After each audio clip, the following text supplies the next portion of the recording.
Yo. Yeah, that was something that really hit me last night at the concert when he was talking about like going on tour for the first time and like going to like small venues, and like he was talking about the venue he did in DC, and there's only like 50 people there or whatever. And I was thinking back to like the first time, I think like it was just me and JT went to see Odd Future when they came to Baltimore for the first time, and I was like there last night, him recounting that story and me thinking back. I'm like, damn, that was 10 plus years ago. Yeah. That is fucked up. It's a lot, dude. It's a fucking lot. I saw this meme last night that was like, it was a dude with headphones, and it was like POV, you're standing at the bus stop in 2011. It was just a dude with headphones. It was like this blasting like Skrillex music. I was like, damn, dude, that was popping back then. Like, I can't believe that was. First of all, I can't believe that was ever popping. And second of all, I can believe it. I mean, you can listen to it now and still be like, okay, that's good. Yeah, but people would listen to it like.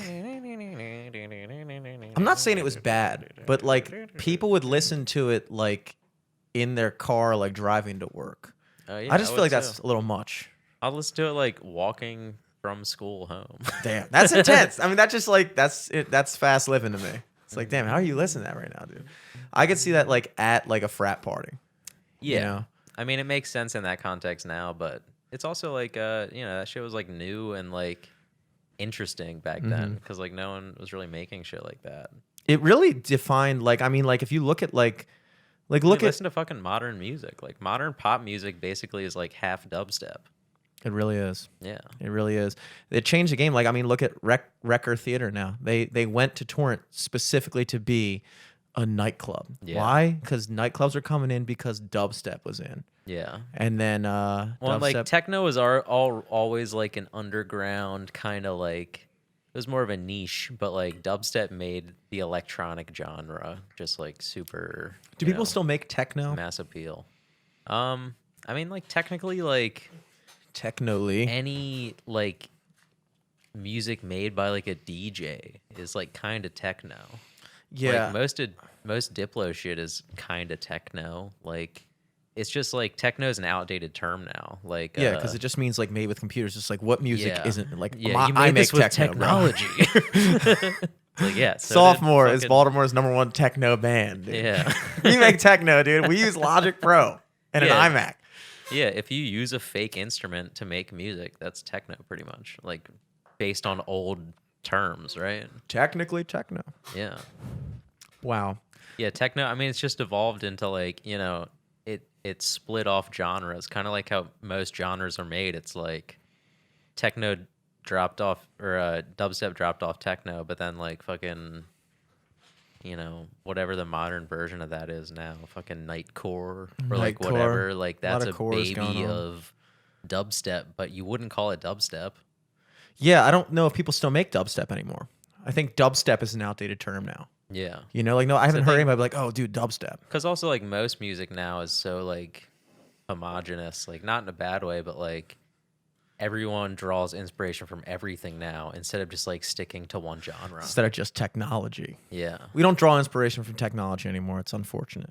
Everything is fusion now.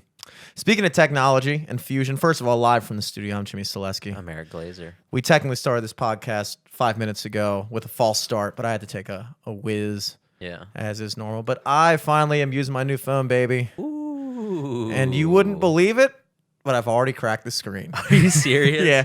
It's a hairline crack. It's very small, and you can only see it in like the right light. I really don't care, because I'm probably going to have this for the next 14 years, if I'm being honest. Yeah, you'll replace the glass. Yeah, I'm gonna break it way worse. Yeah, at some point. I'm not gonna get fixed now. It's gonna get really cracked. Yeah, it's almost like you didn't even drop it. Yeah, the amount of fucked up it's gonna get. I did not deserve to have a clean screen for as long as I did, which is a week. God damn. But I did put a screen protector on it. Okay. And so I can't help but think that and the way I broke it was the stupidest way. It's not like a cool way. Yeah. It wasn't like on a roller. I don't even, is there a cool way to break your screen? No, your screen breaks like the one time you think like, oh, it's fine after it falls. That's when it breaks. Yeah, it's the weirdest Every time you drop it, and you're like, oh my fucking God, my screen broke. You can't even look. You'd pick it up. Yeah, you don't even look at it. You open your eyes. You're like, oh, thank God. Yeah. But like when it drops from like half a foot, Yeah.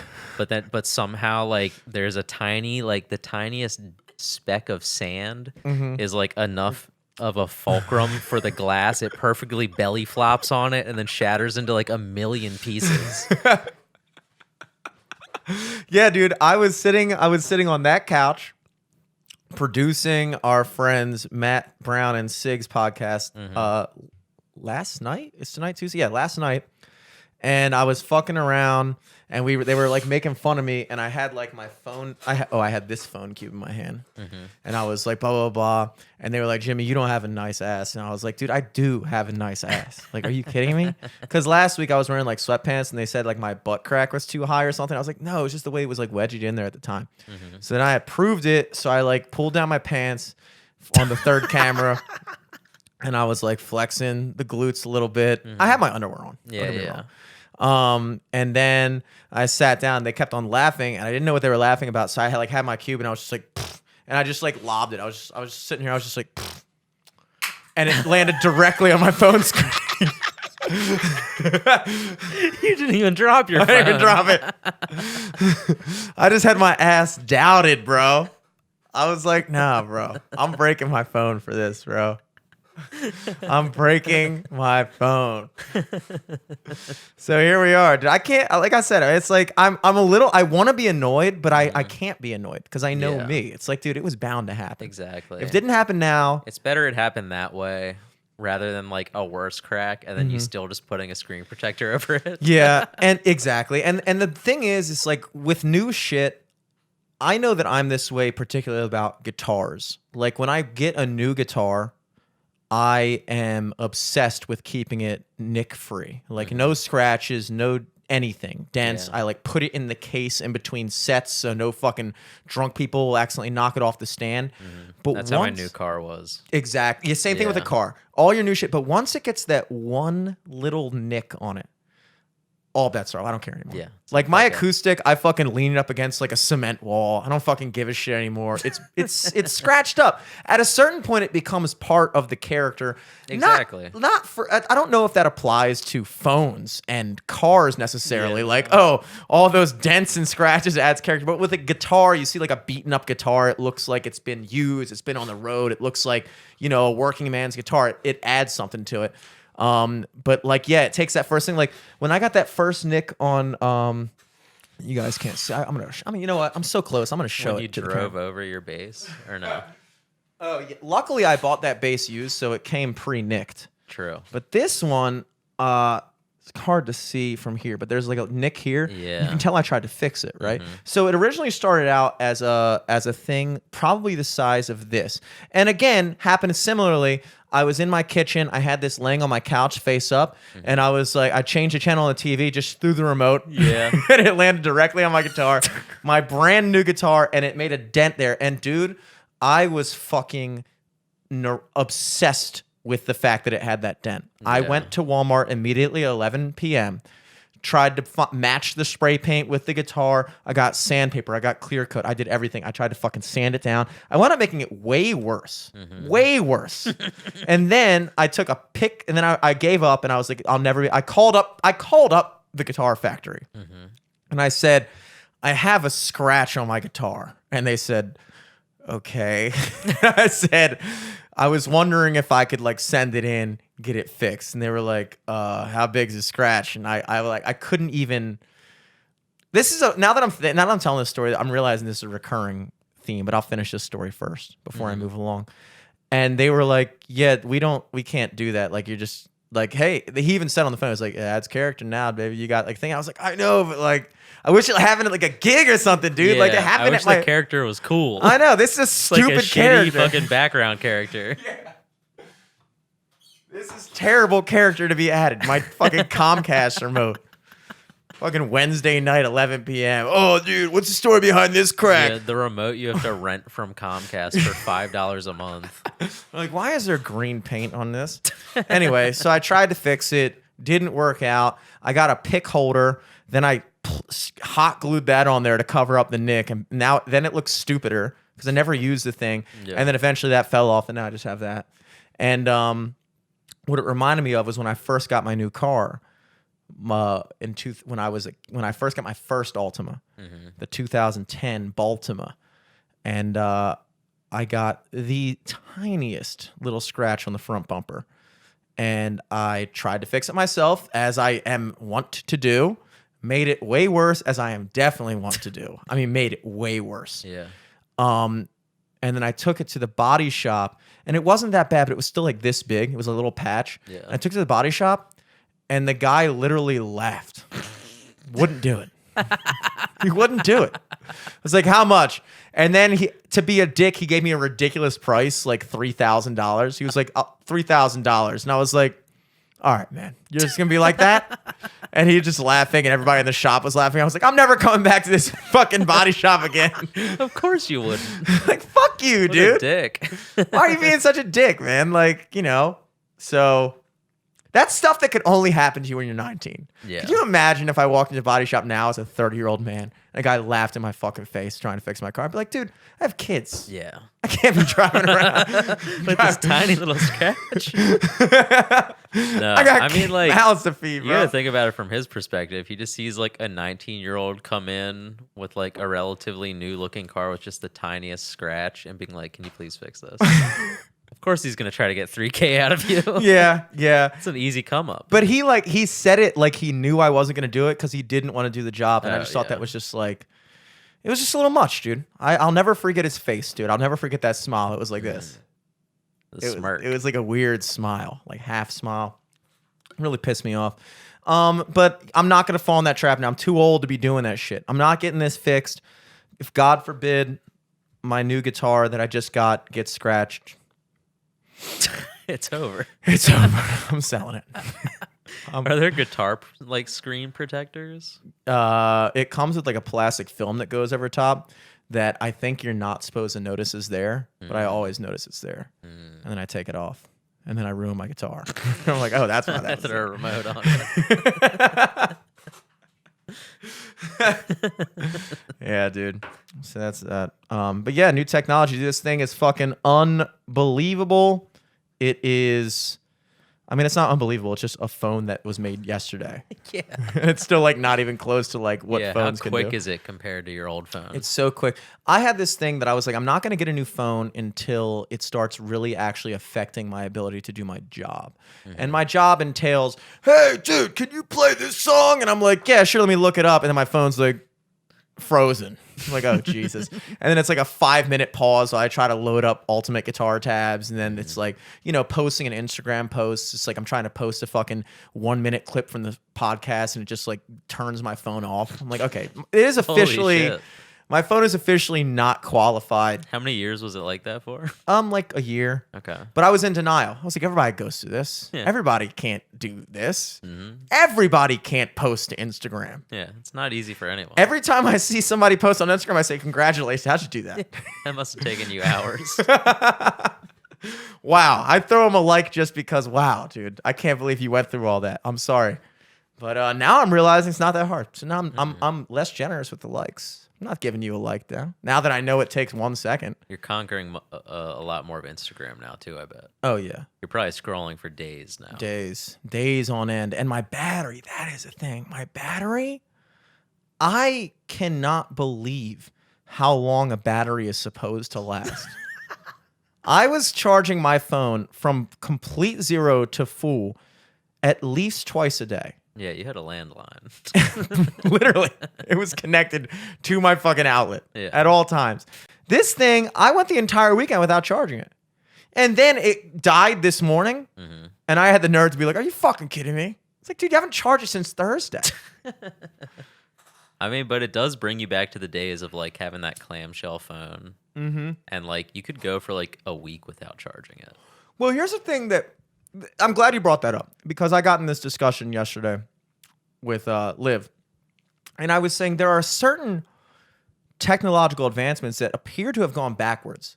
I think we talked about this before too. Like one that comes to mind that is blatant is the car fob thing. You know how like your fob has like a battery in it? Yeah. If your battery runs out, then like you have to it comes with like a key so you can unlock your door, but then you get in the car and it's like you have to like can't turn it on. You can't turn it on. Yeah. It's like this. I've had that happen like leaving here sometimes. Yeah. If it's like super cold, like over the winter, like if my battery gets too cold, or like I think it was like about to die anyway, but it like got so cold that it just like stopped working. So I was just like in the driveway for a second being like, on my fob, just like, please fucking work. Especially because I would leave mine in the door in the middle of the winter. Yeah. Like I would not take it out, and then it'd be like ice cold, like fucking like 1 degree.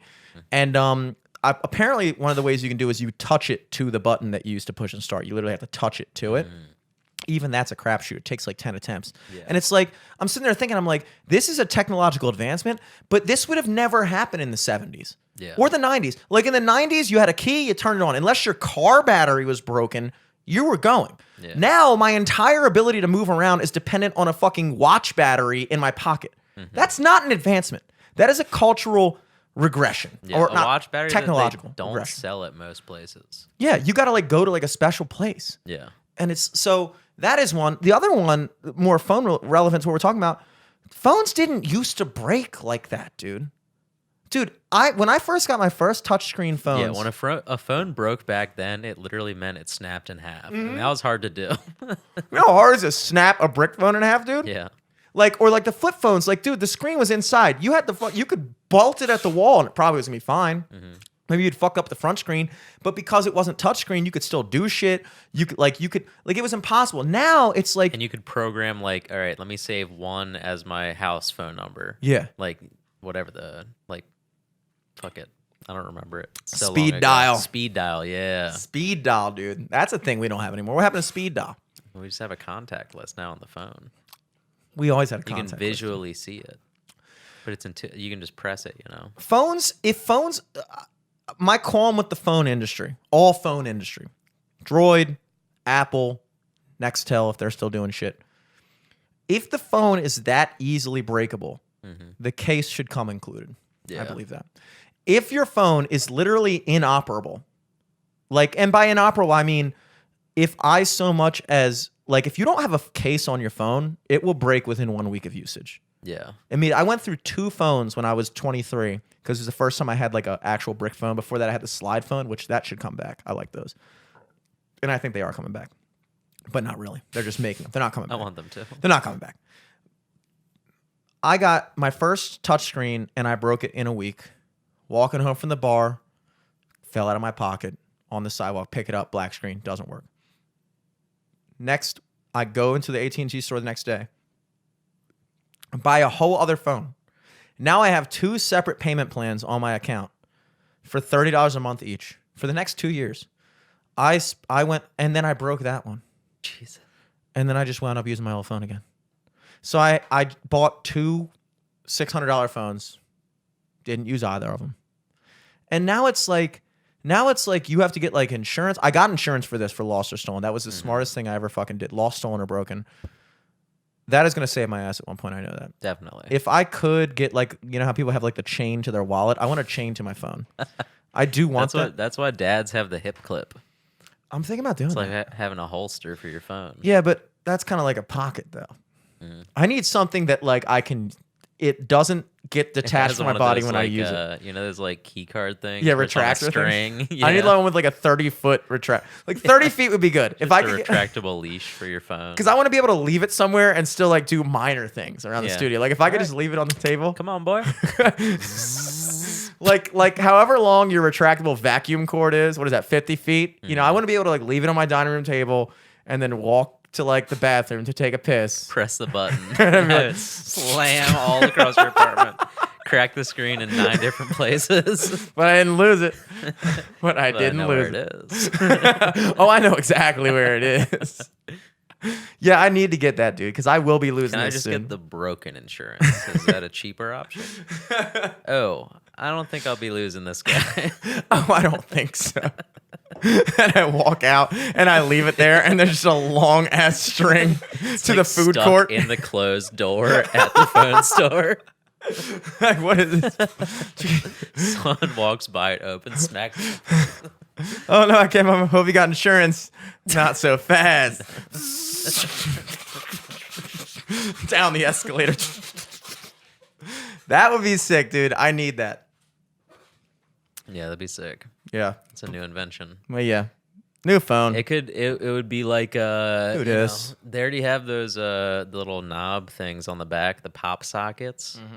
What if it was a mix of a pop socket and then the back had one of those like ring things that some people have on the back of their phone? Oh yeah. But the ring was also a clip, like a carabiner clip goes to your pants. Oh, dude, see that I would do. Yeah. I always make fun of dudes with pop sockets. I think it's a very feminine thing to have 3 a in pop socket. 1. Yeah, but I did see one guy with like a ring as a pop socket.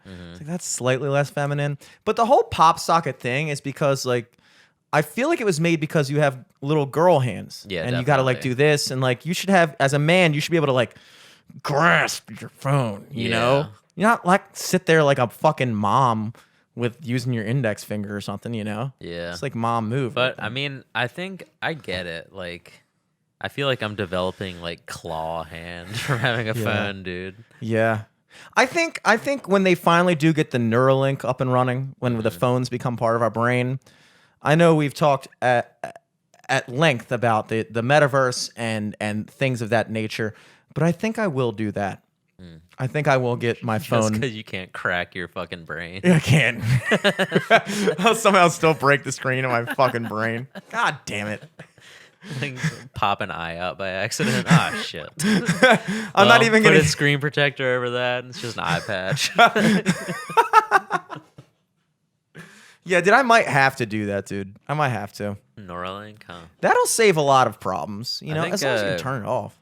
There's like a study that like, I mean, I'm sure like I don't know if it was real or not because like I saw it on Twitter and everyone just like loves to shit on Elon Musk on Twitter. Oh yeah. But the article is like in the recent Neuralink study, they put it into like mice or rats' brains. And like they're like 8 out of the 12 rats experienced severe depression from having the Neuralink implanted.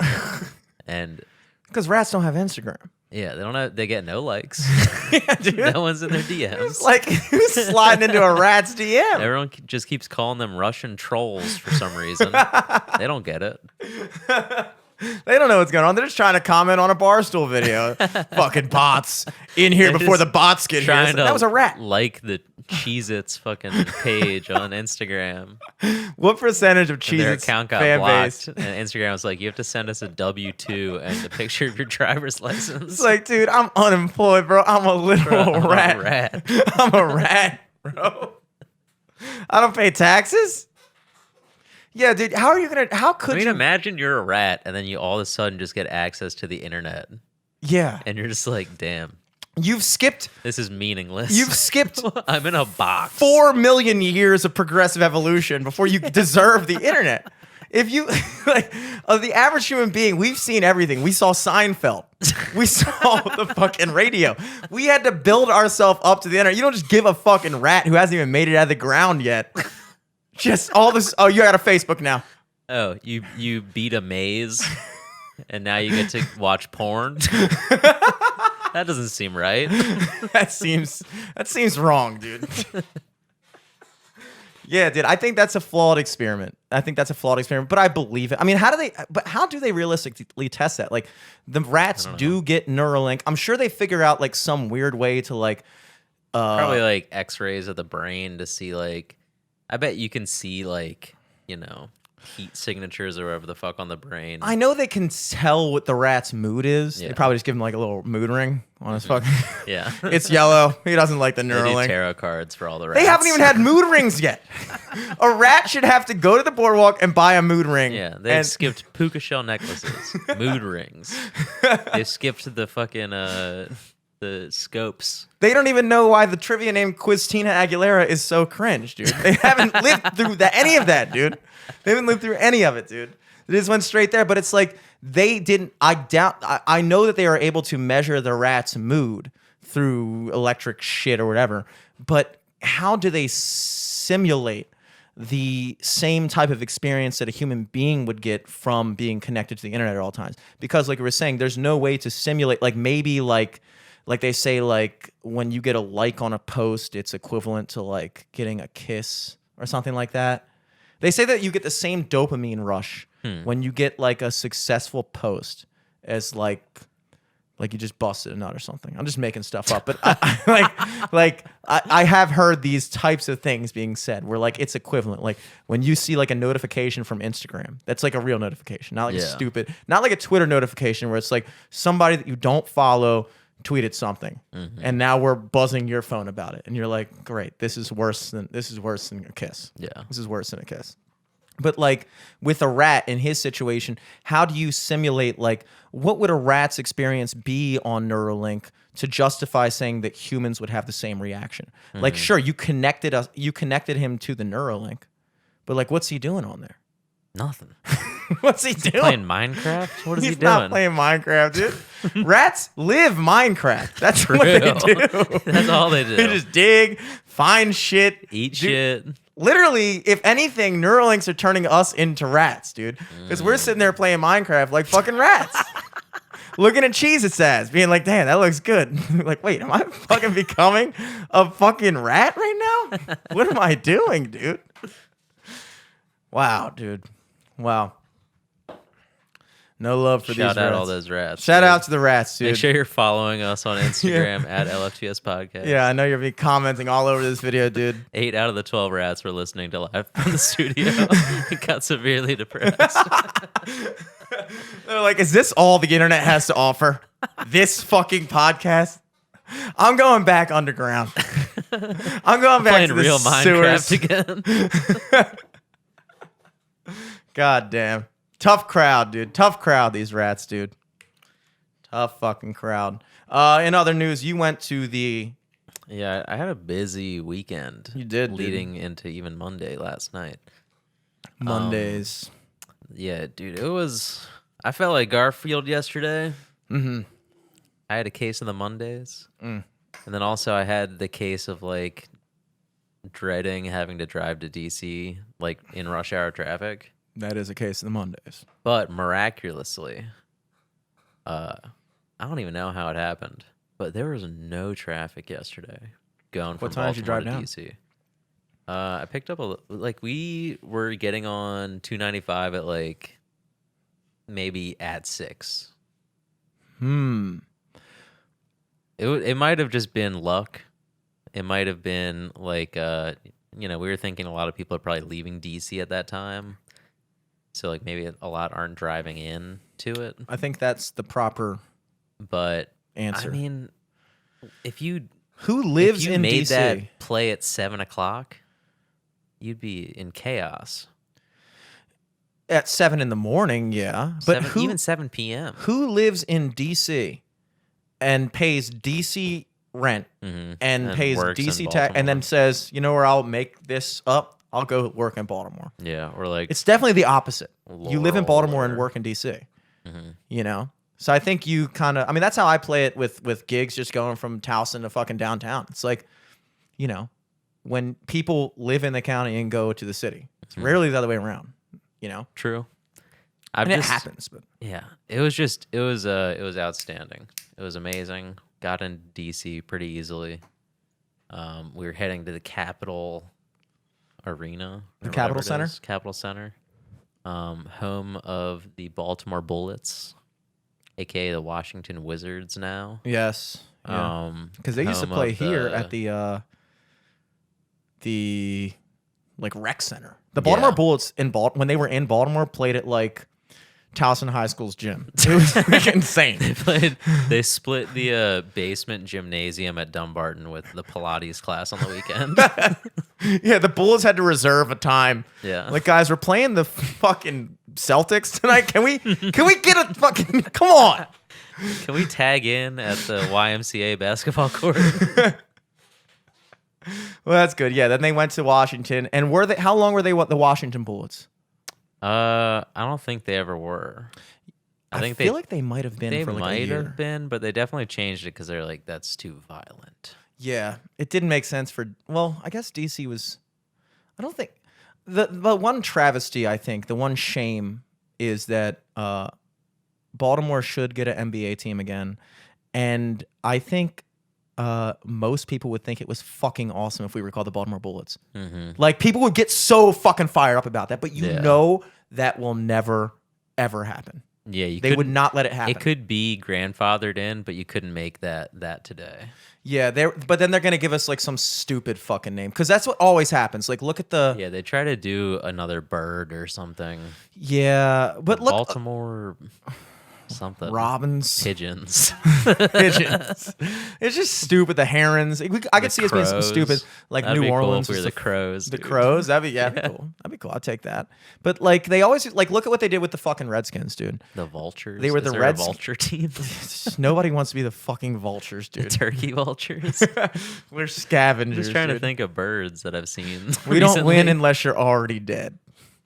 The golden eagles. The golden eagles. I mean, the eagles is maybe the most generic fucking. Yeah, the eagles is pretty generic. And mascot. I look. I don't know what it's gonna be. I don't think we might get an NBA team. I could see that happen. We'll probably never get a hockey team because the Caps are too big, and everybody in Baltimore already roots for the Caps anyway. Yeah, it's funny at the arena or at the whatever it is. The only 2 championship things they're hanging was the Bullets, and then next to it was like a picture of the Stanley Cup for their team. Sick. Sick. Yeah, dude. I think they're all. Every now and then, I do think that we as a city are quite blessed that it was a toss-up when we got the Ravens in 96, because the Colts was relevant. We're a horse racing town. Baltimore Colts was named that because of the fucking horse racing and Pimlico and Preakness and shit. Yeah. So that made sense. And that was back in the 40s or 50s when we had them. We lost them in the mid-70s. They went to Indianapolis. They kept the name. They kept the championships, which should not be allowed. Okay, so if the Washington Bullets won a championship, that's fine.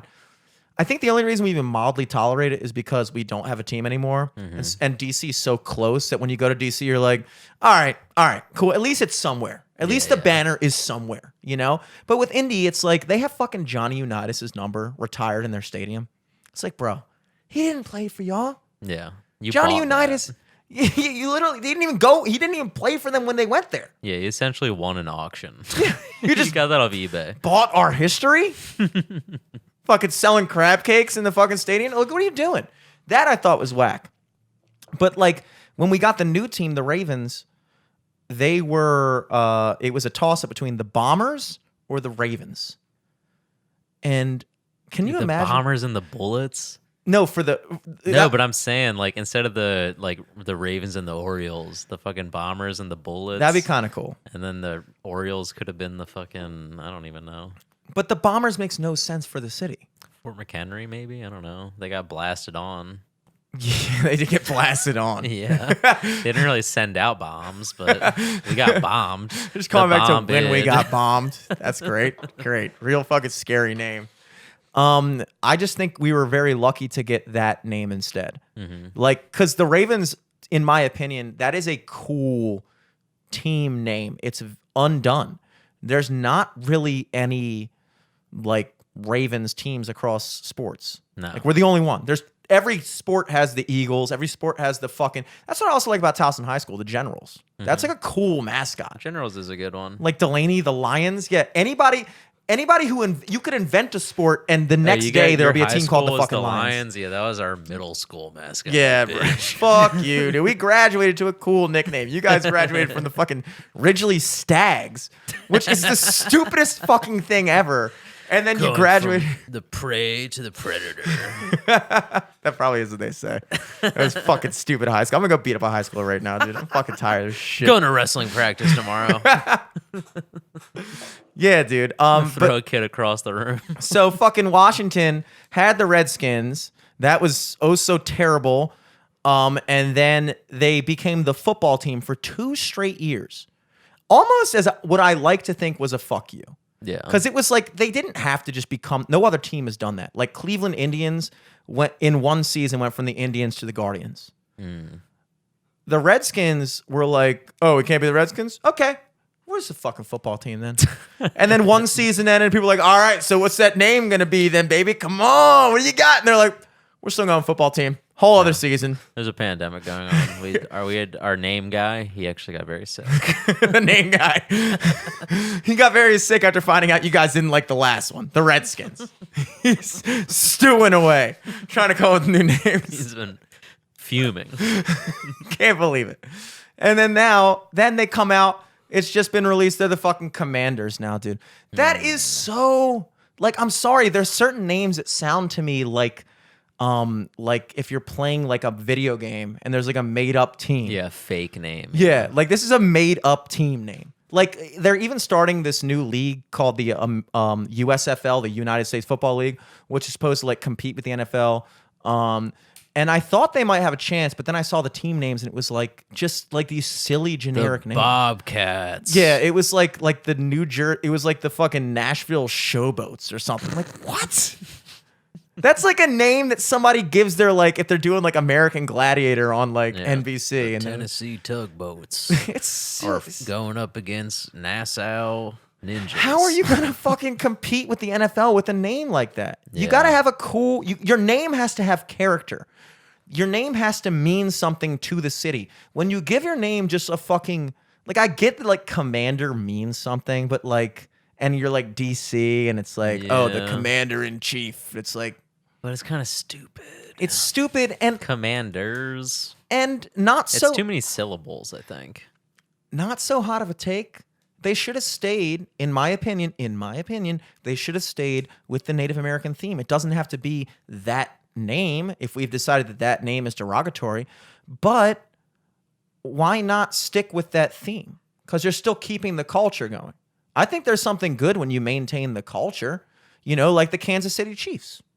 They have a Native American theme. They got the fucking arrow on the helmet. It's cool. You know, they go with it. It's like, why would you erase that? It's like, I feel like that's cool. You keep the color scheme. You go with something less, you know, less apparently racist.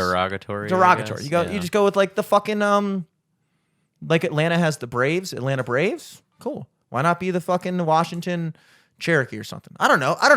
I'm just spitballing. Why not do something like that? Why are we just the fucking Commander? You got, not us. We're the fucking Ravens. We have the best name in the NFL. Washington, we're sorries. Yeah. And it's just a kneeling white person. The Washington, we're sorries. Yeah. Honestly, I would appreciate that more. That would be amazing. That'd be awesome. And it would be honest, because that is literally what they're doing. Their logo might as well just be a white person on his fucking knees on their helmet. Fucking jokes. Anyway, I'm sorry to fucking bogart your Tyler, the Creator story. I don't give a shit. What's going on? You get there, traffic is non-existent. Traffic was non-existent. We got a pretty good parking spot. We parked a little far away just to be like, all right, it'll be easier to get out later. Not the case. I won't even go into it, but it took us like 45 minutes to get out of like, you know, get up 2 flights in a parking garage to street level. Crazy. Don't even think about it. But yeah, no, got to the concert. It was fucking packed. That was like the biggest thing I've been to since, you know, shit's kind of easing back in. And, you know, I'm good. Because they're probably warm, right? Oh, really? Okay. Nice. Walk-in fridge back there, baby. Ooh, I forgot. At the store. The opening acts were Vince Staples, who I like know some of his music, but I don't know him that well. Also sounds like a country singer to me. Really? Yeah, I mean, I know he's not, but it sounds like a country singer named Vince Staples. Yeah, Vince Staples. Drink a beer. Anyway, so he did not perform country. He didn't perform country. He had a pretty cool setup, though, for stage. He was, like, on a bunch of, like, LED light panels, but they're somehow, like, fog could pass through them. Nice. So, like, it always looked like he was just, like, about to combust. It was pretty crazy. The other acts were, I don't even know, Tezo Touchdown. I think we missed his set. Tezo Touchdown? Yeah. He was like the super opener? Super opener. It's like one step above me. Yeah. If I was opening for Tyler, the Creator. Like, I played the night before. Yeah, you did the sound check. Yeah. They're like, we can't possibly make it sound any worse than that. Thank you, sir. Get out of here. There was a girl went up named Kylie Ookies or something. I've heard of her, but like I didn't know how big she was. Apparently, Liz was saying like she has a bunch of like TikTok song hits, and like it's insane. Just like people are so weird, and like I think it was definitely like a lot of like teens who were there just to see her. But like she would be singing and then just like do one motion like of a dance, and you'd hear like 50% of the audience, which was like I don't even know, like thousands of people. Like it was pretty full, like the entire arena, like stadium seating and like maybe 2/3 of the floor because otherwise it was like the stage and shit. But just to like hear people go crazy for this girl that I didn't know, and just to Wow. her just be like, you know, just singing and then just like shake her ass one direction and just hear like Yeah. It'll make you realize that there's a loop that you're not in. I'm just not which in is it. weird, you know. Yeah. We're in our loop. Like you went to go see Tyler, who's been out for 10 years. Yeah. And that is a whole other loop that you're just like, the fuck are these It's like people? they're somehow here too. How is this happening? That's crazy. That shit is That is just like, crazy. yeah, that shit's like, whoa. But Tyler fucking crushed it. How was his set? Yeah, Tyler's set was crazy. He had like a whole crazy stage setup. Like, I think the last time I saw him was with Scott in Philly, like after, I forget what album, but it was like a long time ago. Yeah. And he had a crazy stage setup then, but this one was like another level. He had Dope. like a giant house, like fake front of a house on stage, and then behind it was like an LCD screen that played like animated woods and shit and like different weather and like night and day and all this other shit going on. And then he had like an old like Rolls Royce Wraith like pop out from the stage, Oh shit. like an old ass like you know, like expensive car. That is the coolest name for a car ever. Yeah, a Wraith. Wasn't that like the fucking bad guys in Lord of the Rings? I think so. Yeah, That is badass as fuck. it's crazy. Yeah. Oh, dude. But it that's was like cool a as shit. mint like green. He like painted it mint green, and then he like he pulled it out on stage just to do the song where he mentions like Rolls Royce Bull Up Black Boy. How about That's badass. and he like what I forgot about going to like a Tyler the Creator show, which I enjoyed last night, was just like his personality, because like Yeah. half the show he's just like fucking around with the audience, which is insane to see. Like, because I saw it when it was like 50 people at soundstage. But now to see it like in that arena, be like, what the fuck? You're not used to seeing that level of like intimacy on that big of a it's kind scale. of weird. It's cool though. That's Yeah, like what it's makes cool. him, you know? Exactly. It's cool to see that he still has that, I guess. Yeah, for sure. But yeah, no, he did like most of his new album with like a whole crazy like stage direction and like different moving shit and fireworks, and then like a boat came from under the stage into this like middle channel passage, so like the audience was like split into two sides, and then there's like a second stage in the middle of the arena that he like took the boat to. And then it was like set up like an island. He did a bunch of his like old shit, did like Igor shit, and then like took the boat back to the stage and did a bunch of other crazy shit. And yeah, insane show. I'm glad we went. That's sick. Yeah, like I said earlier, it was just a fucking mind fuck to be like, God damn it. Yeah. It's been 10 years since I first saw this guy. Yeah, that'll get you going, dude. Yeah. That is wild. That sounds awesome though. Yeah. I gotta go see a show soon. I gotta like every time I like Yeah, seeing something like that is just like, damn, dude. The crazy shit you could do if just like you had the, you know. yeah, that's what it is. It's inspiring. It's Yeah. like whenever I go to see a band, I just like, and I'm like, what are they doing? You know, like how are they doing this? You know, and like it's just such a crucial part of putting on a show. I'm realizing it's like you have to like, it's not just about being good, which is the main thing I like to think, but from an audience perspective, I'm not even so sure. Because like from the audience perspective, I feel like whenever people talk about the show, like if I talk to somebody who's like, yo, I went and saw this person or this band or whatever, they're usually the first thing they're going to talk about is like the stage and the lighting and like the production and how everything went, like blah blah blah blah, and like then I will ask like, were they good? And they'll be like, oh yeah, they were good. It's such like an afterthought to think like, was the band? I guess it's different from artist to artist, because I guess if you saw like John Mayer, who's like a guitarist singer, your main thought is going to be, was he good? Was he good? Yeah, you know. Yeah. But also, he's not known for his like crazy elaborate stage setups. I don't think. Like, I think the last thing he did was just like him with a stool on stage, and then like Dave Chappelle halfway through the show did some shit, which is fucking dope. Which is dope, because that's like all you need, really.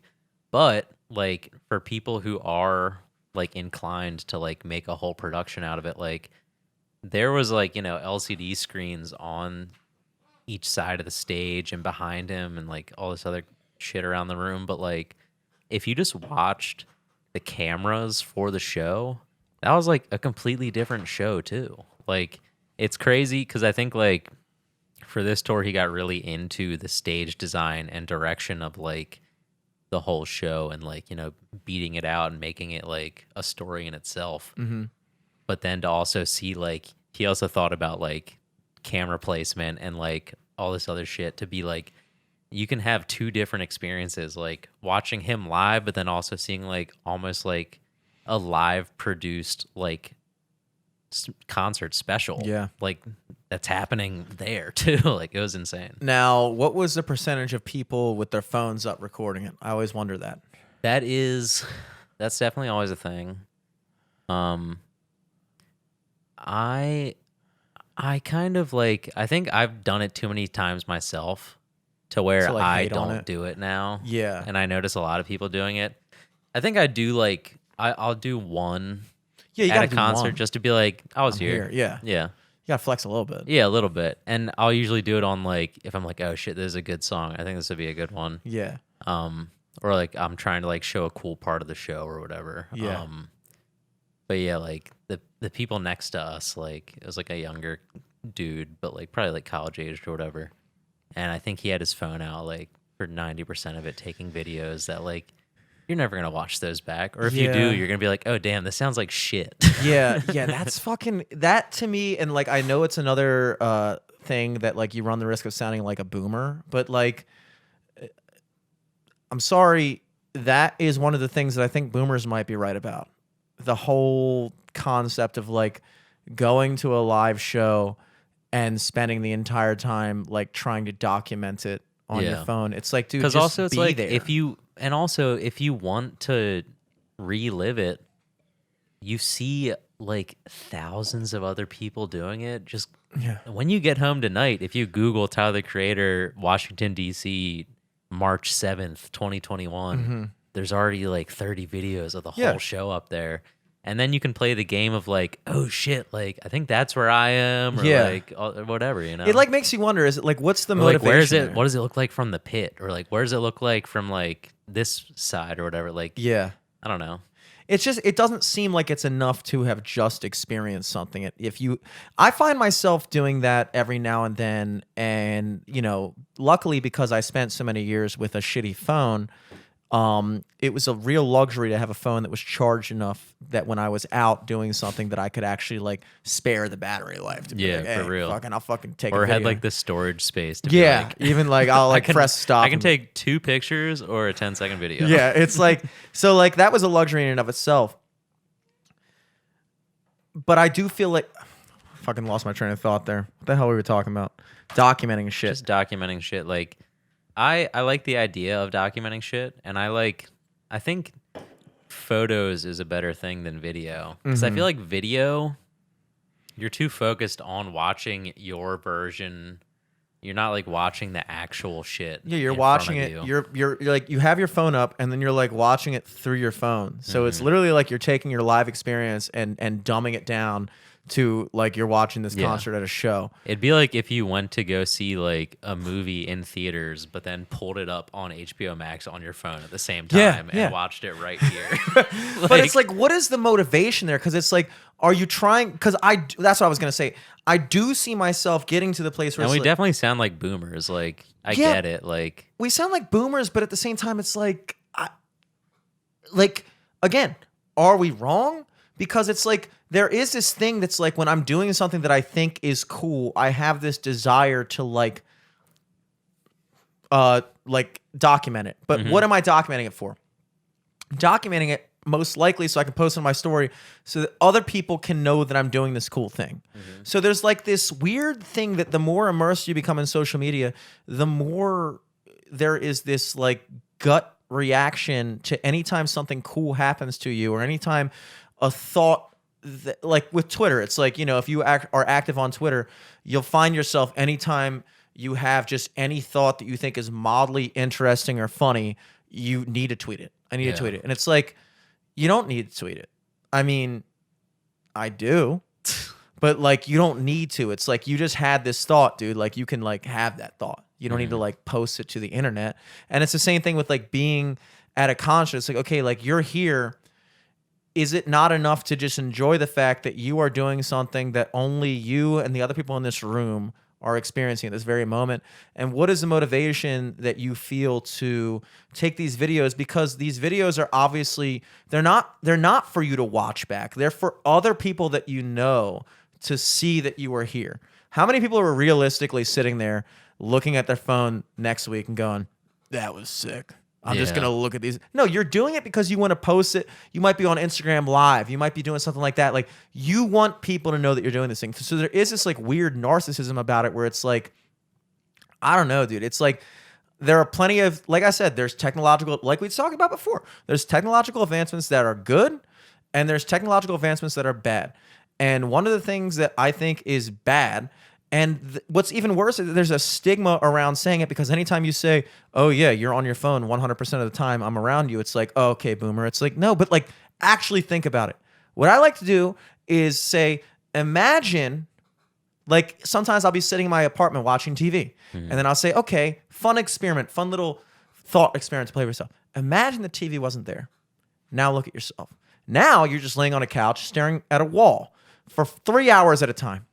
Now, picture yourself anywhere. Now you're, in an elevator and somebody comes on and you're just looking at your hand the entire time. And you're walking around, you're looking at your hand. And it's like, you don't realize how strange it is that you are literally that immersed in that aspect of your reality. That it's like, if you zoom out and look at yourself, it's like, dude, like, it is weird. I'm sorry to sound like a boomer, but at the same time, it's like, maybe it's just because our generation, we grew up in a time where we existed before that and we existed at the beginning of it. So like, we might have a better relationship, although people our age do it too. I do think it's more like a not necessarily as much of a generational thing, but more of like a person to person thing. Yeah. It's like, I don't let myself look at my phone in the elevator. And sometimes I think that freaks people out. Oh, yeah, I bet. I get in the elevator. That's the first thing I do in an elevator. I take my phone out, even if it's just to check the time. Because it's a nervous reflex. It's everybody. I have that reflex too. It's like, it's like I'm in this elevator. It's awkward. It's weird. And I want to. Alpha instinct, dude. I think what's alpha is you just stand there. That's alpha, dude. No, it's beta, dude. That's not. You're too afraid someone's going to stab you in the back if you even try to reach for your phone. So you're at attention, scared for all times. threats.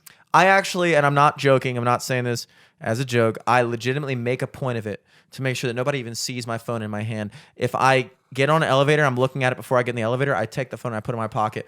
Because I guess on a weird subconscious level, I'm trying to project to the other people in there that like not everybody, like this isn't, you don't have to just do this all the time. You can exist in the real world. I know it sounds stupid. But it is something. It's just my thing, guys. It's hey, my floor, thing. you can hit my floor. Okay, great. Yeah, it's kind of my thing. I don't go on my phone in the elevator. Yeah, I also make fun of to I start like a conversation. To make conversations with people who are on their phones, and I like to feel like this superiority to them because I'm the guy that doesn't have his phone out. Yes. Yeah. If I. It's not. In some ways, yes, but no. In many ways, yes, but in some ways, no. It's more. It's less. It's less a feeling of like, oh, I'm better than you because I'm not on my phone, and more of a feeling of like, oh, dude, I have the same urge too, but like if you really I can think control it. I- I'm stronger than because you. I'm better than you. I'm better than you. Not better than you, better than you. No, I guess it's just like I'm trying to not fall into the same Just trying to thing. make a new thing. Trying to change the world one elevator trip at a time. I don't know, dude. It's just you know what I mean. You know what I mean. You know what I mean. You feel that same sense of No, I embarrassment. get it. Like I do the same. Like you'll catch yourself in like, okay, why do I have my phone out? I'm at a fucking dinner or whatever. I'm like at this or like I'm at that or like you catch yourselves in those moments, but you're setting an example in a weird way. Like every time you don't look at your phone, like the people around you. fucking Because if they see smelly guy on floor 6 or okay, let's use the dinner example. At a dinner, like, if your whole family's there and like one person's on their phone, then that kind of signifies to the next person that it's okay because like, well, he's already doing it, so it's not as weird if I do it. And then you get to the point where everybody's doing it because it's like, okay, this is like the norm. And it's like if you don't do it and you say like, no, like I'm gonna be present, I'm at this gathering or whatever the fuck I'm at, like hanging out with my friends or hanging out with my family or taking a trip up to the 11th floor. I'm at this gathering of people. I'm gathering in the elevator with my closest with acquaintances. my neighbors. My neighbors. I sleep next to these people. Dude, I sleep on top of this person. This is the floor below me. Like, I can't treat him like that. No, it's just like you are in a weird way, like, I don't know, dude. No, I get that because it's like I'm making it weird that you want to connect with those people or like you don't want to feel like you're being distant to them. Yeah. Because it has become okay for it to be weird. You know what I Yes. mean? Like the weird thing the has weird become thing is the that, normal like, thing. most people don't know their neighbors. The weird Yes. thing is that most people don't talk to them. The weird and I'm bad at that too. It does freak me out that like you get in an elevator with another person and you just stand there in silence. Yeah. And there is this weird feeling of like detachment where it's a strange idea to even imagine Talking to them. acknowledging that they're there. Acknowledging their existence, like even saying hi to them. You just become it's like this weird detachment. I don't know. But I try to do, I try to at least make myself not do it. Like when I go to the gym, I leave my phone. I left it at home today. I don't even fucking bring it to the gym because it's like, I don't need it here. What am I fucking checking Instagram in between sets? I see people doing that. It's like, dude, what are you fucking doing? Like, give yourself even if you, like, if nothing else, give yourself 2 hours a day that you say, hey, I'm going to go to the fucking gym or I'm going to go do this. I'm going to go on a jog. Don't bring you don't need your phone on the jog. You don't need it. Are you sure they didn't just ban you from playing the podcast on speakerphone? Oh, yeah. Well, that was part of it. Stop bringing your phone out of If I can't listen to my own podcast out loud, max volume, then I'm leaving it at home. I'm just going to mumble to myself. I'll just do my own podcast. I know that I'm strange about that. I know that I relate. I don't even bring headphones to the gym. I literally just sing to myself at the gym. But that is not the normal thing. I don't sing like out loud. Okay, thank God. I just like I don't like the people next to me don't know, but I just kind of like mumble ideas. A lot of times I use it as like a time to like think about like lines for songs because is this like weird like meditative thing where you're just forced. The gym is less of working out and more of like taking 2 hours a day and saying, dude, you're not doing anything you actually want to do. Because I know you don't want to do this. Yeah, you never want to do this. So instead, what you're going to do is do this thing you don't want to do and then try to figure out a way to make it fun. And so I think of like memes and like topics for the podcast and songs. I'm just like sitting there like, okay, that could work. Blah, blah, blah. And then I like repeat it to myself over and over again. But I was like, this would be less weird if he had headphones. But the fact that he doesn't makes it weird. Gotta be honest. The fact that he's just mumbling to himself without headphones, that's fucking weird. Yeah, you should just get like ear plugs, like fake, like to make it look like AirPods or some shit. And then people just be like, oh, that's normal. That's normal. My goal is to not be normal at the gym. I like being normal. Freaks me out. I'm going to take a whiz. Would you manage mind the Growing Out our lovely, delightful sponsors of this evening's podcast? Of course. This podcast is brought to you by Miller Lite, the J Balvin edition. Get yours at your local liquor store, beer house, bar, tavern, saloon, Salon, if you're fancy. If you go to a fancy salon and they got a little fridge there, they let you take a little beer. Let you drink a little beer when you're waiting. You ever been to a fancy salon like that? Me neither. I think Jimmy has, though. I think the place Jimmy goes to, they have, they let you have beer. I think that's like a weird law where like you can give people beer if they're 21. Like I think art galleries can do this. Like private clubs can do this, where they're allowed to give out beer, take money for it, but not as payment for the beer. They can take tips, and as long as they don't charge for more than what the beer costs, they don't make any money on it, and then it's legal somehow. So we got to figure out a scam for that with the podcast. But yeah, back to Miller J.L. Baldwin edition. Go get it at your local stores. Fun fact, I just realized that those are from DC. Miller's? Well, not Miller's, but John picked up this 12-pack on his way back from DC. So you're drinking DC beers, dude, in case that tasted awfully familiar to you. Interesting. You know? You're like, getting wow. a hint of a Capital Center throwback. uptightness and Uptightness. Strange lack of traffic. yeah. Interesting. Speaking of traffic, we got to talk about it. The gas station across from my fucking apartment today. Take a guess at what the gas price was. Take a crack. $4.30. $4.49, bro. It's been going up. I've been tracking it, just mentally. 20 cents a day for the past week. Crazy. It's gonna hit $5 in the next week, I think. Based on that trajectory. It's just like it's fucked up 20 because cents it's cheaper like, here, by the way. Yeah, I think I got gas the other day for below $4, like somewhere. I remember seeing like a gas station and it was like there's like literally 3 gas stations in a row. One was like 4.26. The next one was like $3.98. The next one was $4.23. It's like, all right, I'm obviously going to that one. Yeah, and you do feel like weird. I usually pick the middle one because I'm like, that's too cheap. Yeah. That's too expensive. I'm going Goldilocks on you. The cheap one's gonna be like, there's something wrong with it. Yeah. What's in that gas? Yeah. Water? What kind of gas is that? Also, it's full. The pumps are all full. Yeah. Because everyone's just trying to get that deal. Yeah, gas has been pretty crazy.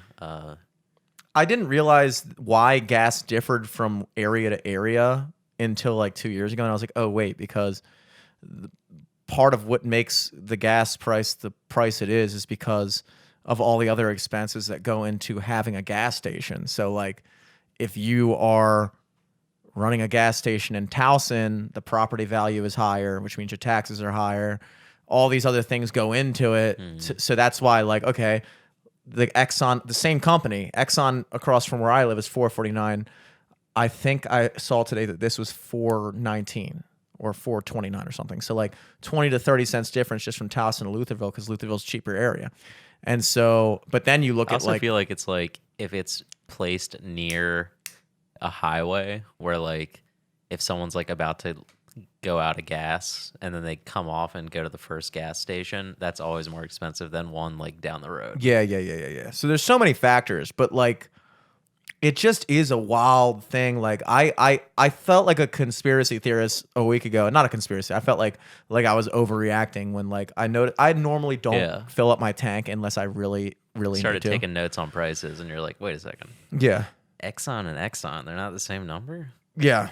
What does this mean? What does it mean? Went to City Hall. Connecting dots. Shit. Went to the archives. Rubber bands on my fucking wall. So last week when it was $3.79, I was down to like an eighth of a tank, and I was like, you know what? I've been noticing the gas has been going up like every day. I'm gonna fill up my tank now. And so I did, and I'm glad I did because it would have cost me $1 more a gallon at this point. Like, yeah.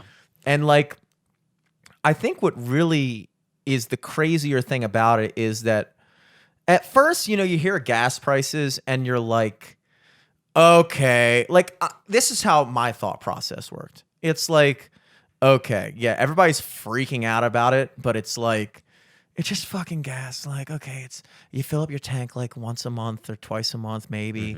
And it's like, okay, so you spend like $30 more a month. And then I was like, all right, that still sucks. But then I realized, oh, wait, that factors into everything, though, because we use fossil fuels to do everything. Yeah. Like this electricity is made. Flights. Every single thing that we do, like when you order from Amazon, the prices of the car that's delivering it to you are going to make, and the cost of one guy shipping in his meat from another guy for his restaurant. And like literally, you cannot think of a thing that involves any level of transportation, which every single thing does, unless a guy literally kills a cow on his lawn, makes it in a fucking hand grinder, and then fucking packages it by hand and then walks it to your house, that isn't affected by fucking energy prices. So like, we look at gas and people are like, all right, dude, like, you know, I saw these stupid fucking memes like the gas prices are too high starter pack, and it's like a fucking like old white boomer with like a fucking backwards hat and like driving a big ass truck, and it's like, okay, yeah, but I think we're missing the bigger picture here, which is that our utility bills are going up this month. Oh yeah. Like, I'm not looking forward Dude, to like mine like doubled from last year. Like it showed the stats to be like, hey, are you using more electricity? It's like, no, you're charging more for it. And it's not even the electricity, it's the gas. Because I have like gas heating and like for my cooking and shit. So, but like, but also the gas is electricity, because it's like, it is. The electricity has gone up in price.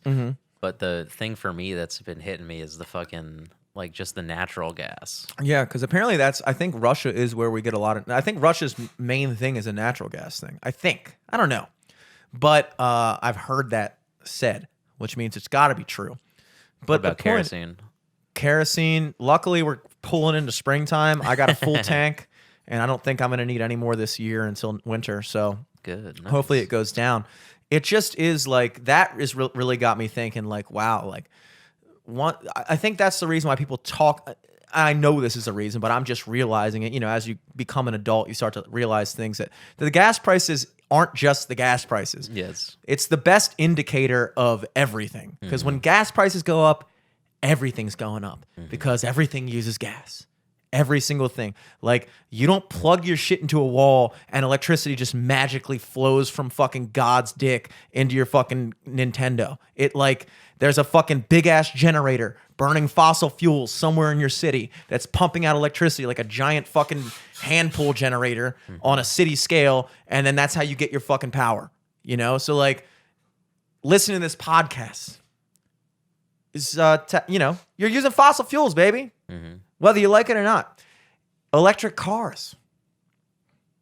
It's still fossil fuels. It's less, but it's just, I know that like that's obvious once you acknowledge it, but it's like, I think it's something that's often overlooked when people kind of try to downplay, and not many people are trying to downplay it, but I have seen people try to downplay the fact that like, it's going up 20 cents a day, dude, and it doesn't show any signs of stopping.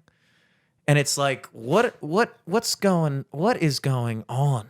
I don't know. Yeah. It's you know, hopefully it curbs a little bit. But yeah, that's definitely the thing you see every day, and you can be like, "Oh fuck." I wonder at what point do people go, so you can ignore a lot of shit. You can ignore a lot of shit, and I think that I think a lot of politics, that's the thing that affects people. Yes. I think a lot of politics is reliant upon most things that people debate like don't directly affect a lot of people. So it's like easy to have like an opinion that doesn't necessarily have to make sense or like work in practice, because like it doesn't, like, it's not affecting you, you know?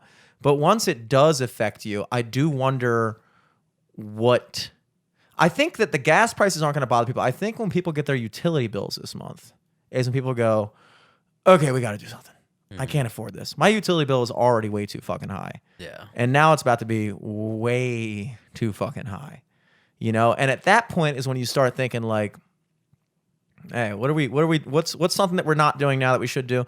And again, it's like, I cannot help but think, and I know what we said, I said this last week, and like, this is a more political take, I guess, but like I don't think it has to be a political take. I think if we looked at it from like I think if you took the politics out of it and just looked at it from like a objective perspective, that like it doesn't make sense to me that we are getting all this energy from other countries that may or may not be cool with us at any given moment, like Russia or Saudi Arabia. And then if they decide to not be cool with us, or they decide to do something we don't fuck with, and then we gotta say, well, we're not getting any more from you. And then all of a sudden we're fucking hit with a $2 raise in energy prices, and our utility bills go up, and our fucking car prices, and everything goes up. And it's like, at that point, I understand that like there's a big sentiment, because like I care about the environment, dude. I like the environment. I recycle.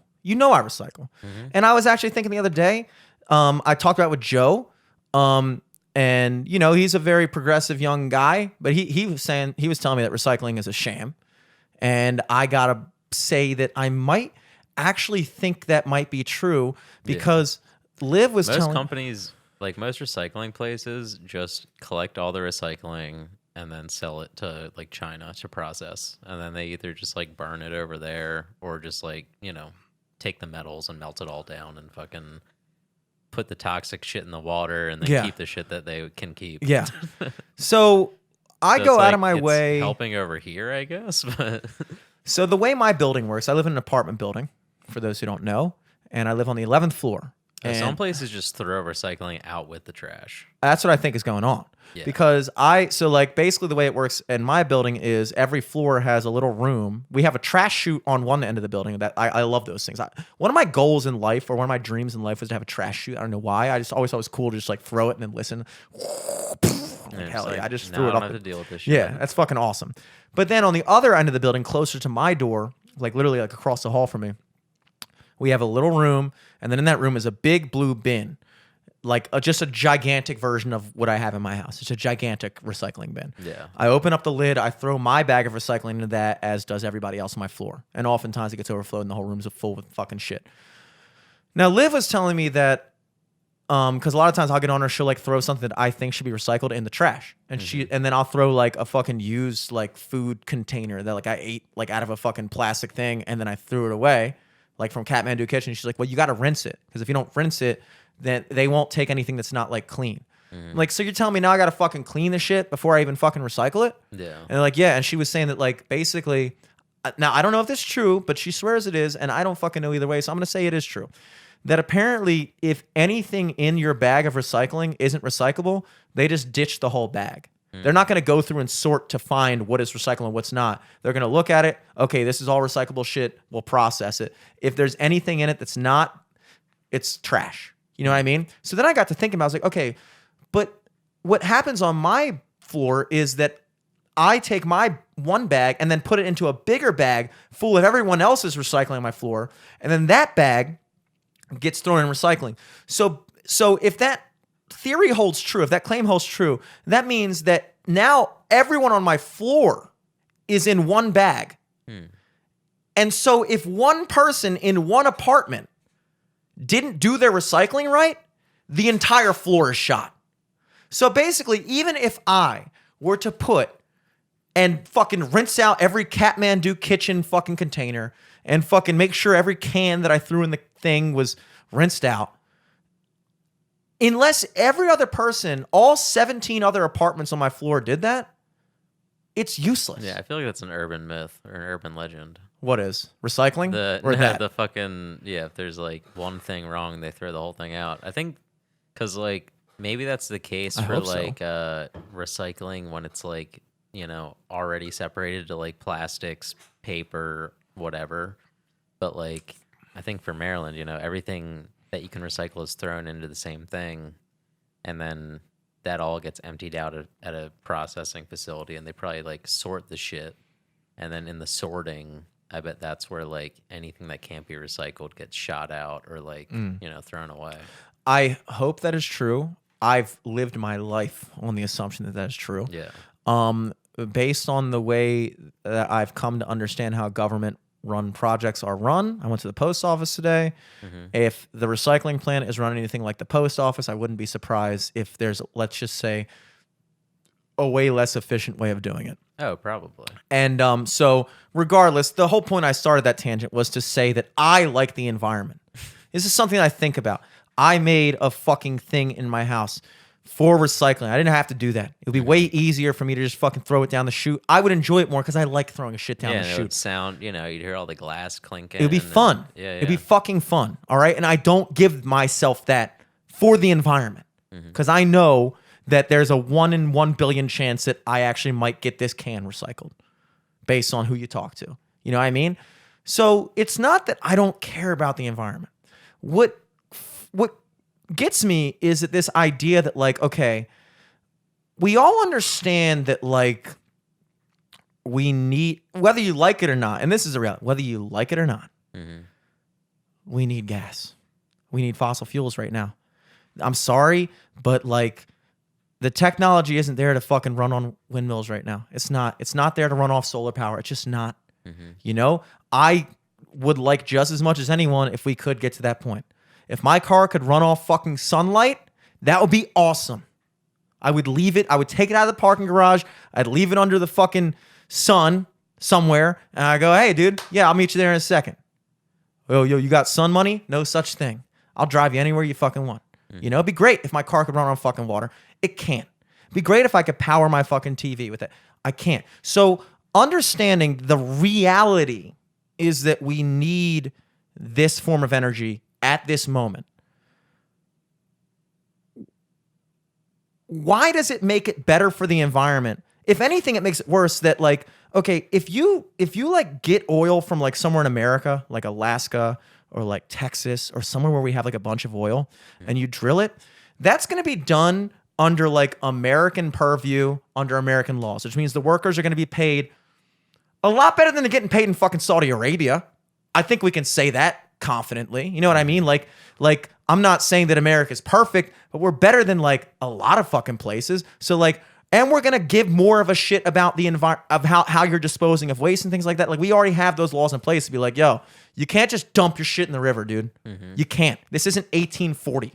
All right. We have laws in place. It might not be perfect, but do you think that when we get fucking oil from Saudi Arabia or Russia or fucking Venezuela or anywhere, that they fucking give a shit? I mean, really? So like, what is this thought process that says we need oil. We know that. We're not going to drill in America for oil because fuck that, because that's bad for the environment. So instead we're going to use the same amount of oil but get it from somewhere else. It's the same environment. Does Russia not exist on the same fucking planet as us? Is Saudi Arabia not the same Earth? So like, what the it's like such a strange thing that it's so divisive to say, yo, I know we don't want to be doing this, but like we kind of need it. It's like a reality of living in this century that we need this form of energy. And why are we so leveraged out to being dependent on this country? And why are we starting wars in the fucking Middle East to have control over their fucking oil reserves? We could just fucking drill in Texas. We fucking bought Alaska for that. We don't even use it. I mean, I don't know what amount we actually do get from America. I'm sure we get a lot. But like, it just seems to me that like, I wish that it wasn't such a polarizing thing to just say like, yo, like, why are we giving Russia money? Why are we giving Saudi Arabia? Why are we propping up these fucking puppet regimes and these like dictators in random places that have oil reserves and like making sure that their government is constantly in control of it? And like, if they get out of line, we fucking send the military in and blow their shit up.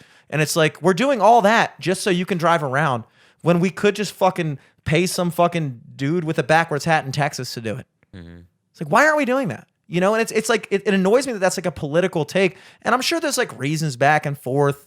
Like, you know, with the Keystone Pipeline, somebody was like, oh, well, it goes through like indigenous lands or something. It's like, okay, is that a reason to fucking just nix energy production in America because a fucking pipe goes through somebody's fucking backyard?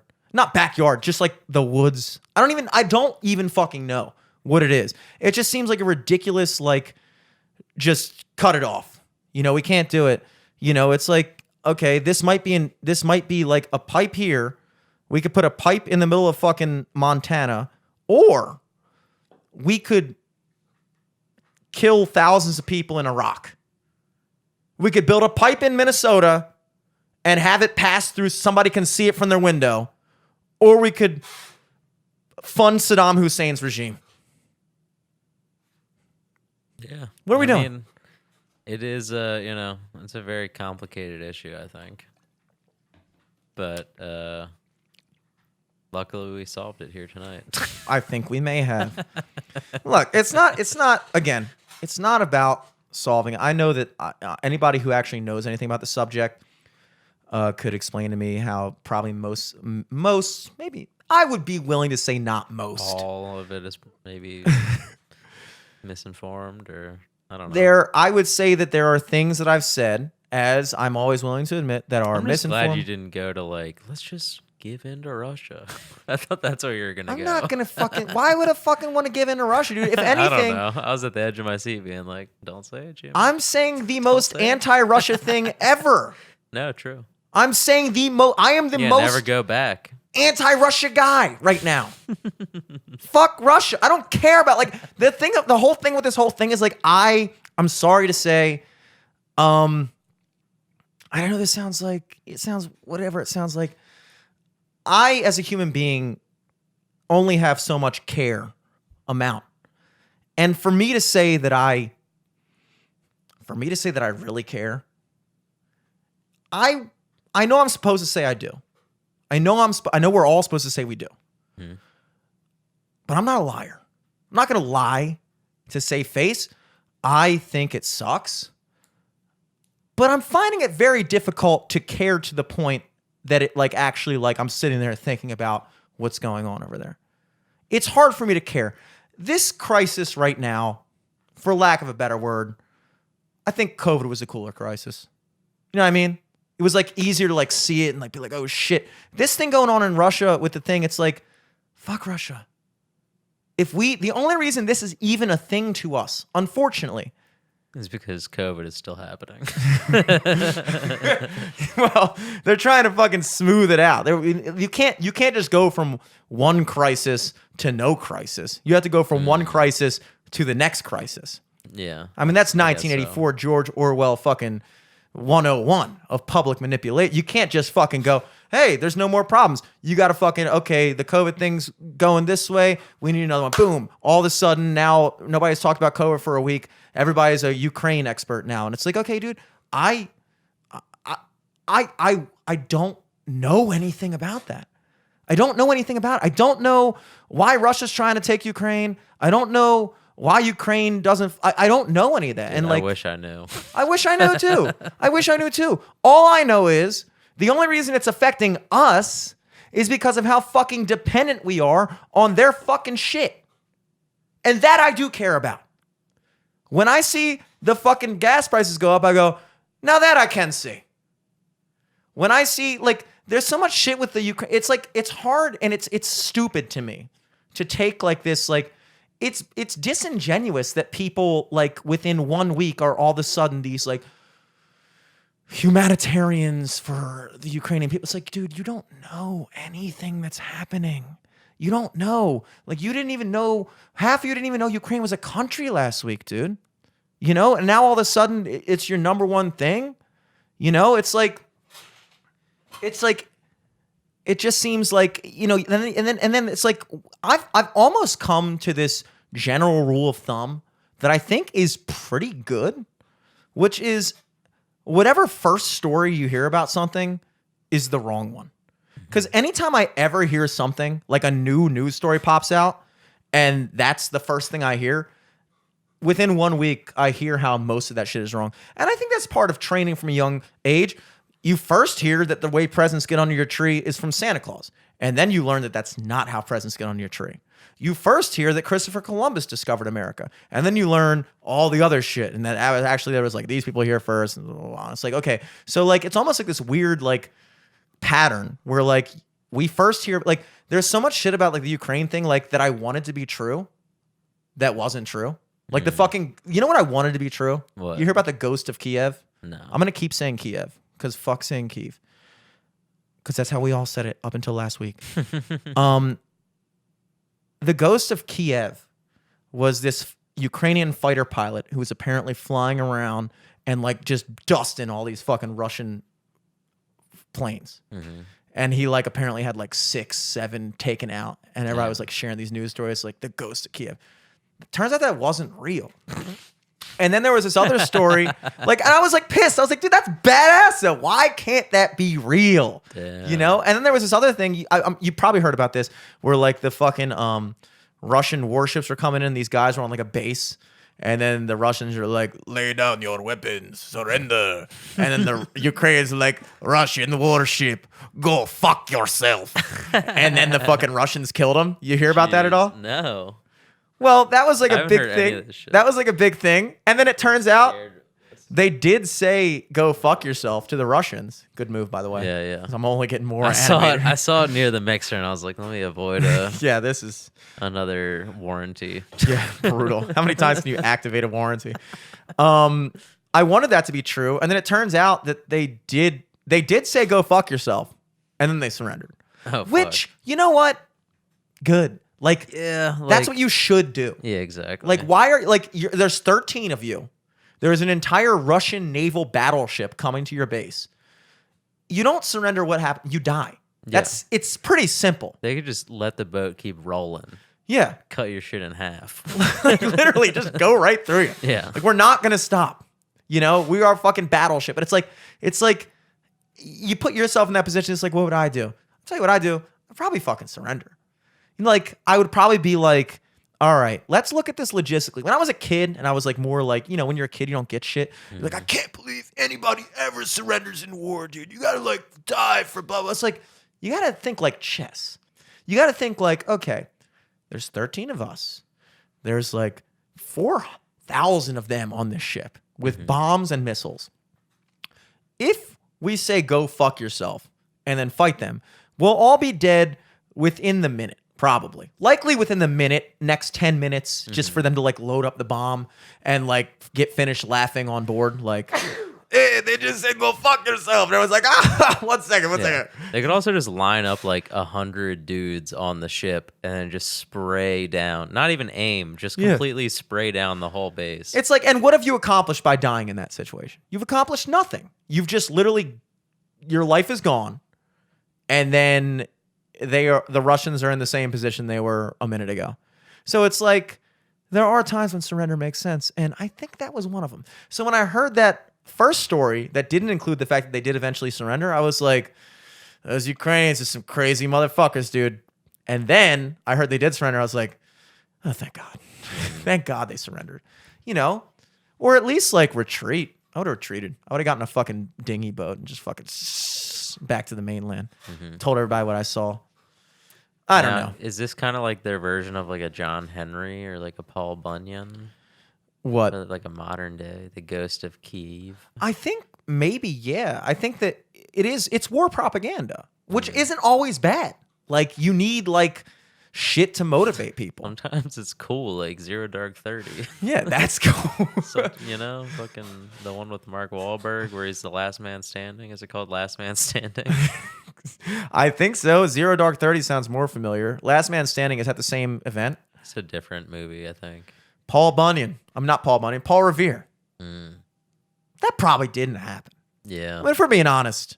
I mean, it might have happened. Because that probably did happen because it's not that crazy. Like, they didn't have phones back then. But You saw the everyone's British. just trying to, like, relive that greatness. And they're like, we got to have our own Paul Revere. But, like, really, how great was that? Because in reality, he just saw him, and then he was like, oh, shit. And then he, like, sprinted away and just yelled through the town, the British are coming, the British are coming, somebody get him. And then it's like, he's like a legend. It's like, okay, dude, like, I could do that. If I saw British coming, I could be a bitch. I could do that. Give me a fucking raccoon hat. I'll fucking ride through the city in a Nissan Altima. Ride through fucking Thames Street with a Nissan Altima. The fucking Russians are coming, and then sprint up 83. I would do that. That's not that. And then people would make a story about that. The great Jim Revere. How many people did he kill, Dad? None. He just yelled really loud as he was Across escaping. the PA state lines. Hit out for the summer. Yeah, dude. No, look, again, I always run the risk of sounding disrespectful. I'm just trying to be what was formerly known as honest. I wish the best for all people involved. You know that the average Russian soldier is just as pissed off he has to be there as the average Ukrainian soldier. It's very difficult to convince yourself that your life is worth losing. And the Russians are notorious for fucking not giving a shit about their people. Like, I mean, like, we've talked about that last year, that like, or was not last year, but last week, or on somebody else's podcast, about like, they lost the most people in World War II, like by far, maybe even more than any other country combined, or something crazy like that. I don't want to say. They just had the fucking numbers. They just kept sending people in. They were sending people in with like no weapons, just like fucking just marching through the snow, just get like shit along the way. A bunch of people died. Pick up their loot. Fucking just keep marching. Yeah, literally, and like the Nazi soldiers were like literally just going insane, just mowing down hundreds of them at a time, and like running out of ammo, and just like having like. They couldn't do it anymore because it felt like it was murder. So like the Nazi soldiers were like being incapacitated by like feeling weird about how many people they were killing. They were like, should we keep? It was like they were in a weird like simulation of like Grand Theft Auto where you're just running around killing people in the city. Yeah. Like, is this right? Shouldn't something be happening here? So like the Russians, they do that. That's their thing, I guess. You know, and it's like, so they're not giving up. No, they're lemmings. Is Putin gonna give up? Let's be honest. No. He's going to take Ukraine, dude. He's going to fucking take Ukraine. I'm sorry, but like right now, either the only way I can see it from my incredibly uneducated position on this is Vladimir Putin just started a war with basically the rest of the world. That's balls, dude. That's fucking balls. I'm not doing that. If I even heard France had a problem with something I was doing, and France is like, come on. But even if they were like, I don't think you should do that, I'd be like, all right, maybe I shouldn't. I don't want to fuck with the French people. He knows that once he did what he did, the entire world is like, dude. But he knows that at the end of the day, we're going to do our little fucking thing here. Sanctions, blah, blah, blah. But at the end of the day, we're going to put up a face to make it act like we're not complete pussies. But at the end of the day, we're not going to do anything. We're not going to make any war moves, I hope. Because then we're in a war with Russia. Yeah. It's kind of like you're just like mediating a fight. Like your friend is at the bar, he's talking shit, he gets in a fight with another guy, and then they're fighting, and it's like, well, I'm not gonna punch that now. I'm gonna be in a fight too. It's like, not your friend. Ukraine is like your friend's friend. Like they're not in NATO with us, and they weren't like they're not even there with you tonight. You just happened to see them at the bar about to get in a fight. Yeah, you didn't even like we were hanging out together, like you, me, Alex, and then we run into fucking our Ukrainian friend. Yeah, let's call him Max. We run into our Ukrainian friend, and he's about to get in a fist fight, and we're like, oh, I remember Max. Who's we went to a couple parties and listened to dubstep and shit, but like that guy's pretty fucking. He's like about to get beaten up by a group of guys. Like I might be like, hey, dude, let's settle down. But if worse comes to worse, am I getting in a fucking fist fight with this big group of guys? Probably not. Probably not. If it was you, yeah. If it was Alex, yeah. If it's Ukraine? I haven't seen you in a while, man. We haven't talked in a while. I don't know who started what. I gotta see where you're at first, because also they might have a reason to. Yeah, like I'm not just gonna put myself. So it's like that's kind of what's going on here, and like Putin knows that, and like Ukraine, more power to him for like putting up the fight. But it's. No, I mean, like I think obviously Putin's the bad guy here. I wonder if he's like what goes through your mind as that person in this situation where you're just like, I'm fine with just having everyone turn against me, be in the history books as the bad guy unless I clutch it out and take over the world. Is he dying? Like, is this his like fucking like fuck you? See, this is, I guess, that's kind of my whole point, is that because I don't, in order for me to definitively say, like, I don't subscribe to that whole thing, like what they said about like Hitler, or they said about like Stalin, or any of these guys, Castro, like, you do something that's fucked up in history, and then the rest of the eternity, the history books look back on you and just say you were a fucking crazy wacko. It's like, And then so like Wait, why are you saying that about Hitler? because I'm saying that like when you look at Hitler and you look at the Nazis, it's like it's kind of like just naive to simply say that Hitler and every single person that went along with what he did was just a wacko. Like all fucking million people that fucking were Nazis were just insane people. Like no. Like that's a thing that the thing that you're supposed to take away from that time period is that is something that humanity is capable of. And like what were Hitler's motivations for doing it? What were the people's motivations for believing it and following it? Mm-hmm. People like were to just look at anything that you don't understand in history and go fucking nuts. It's like, okay, well, that's how you doom yourself to repeating it because you have failed to acknowledge the causes of how a regular person could get to the point of being in a concentration camp. Like if they couldn't have just done that in one day, they couldn't have just like gone from like just living like regular people and the next day just breaking in people's houses and dragging them to concentration. You couldn't do that. It had to be a gradual thing.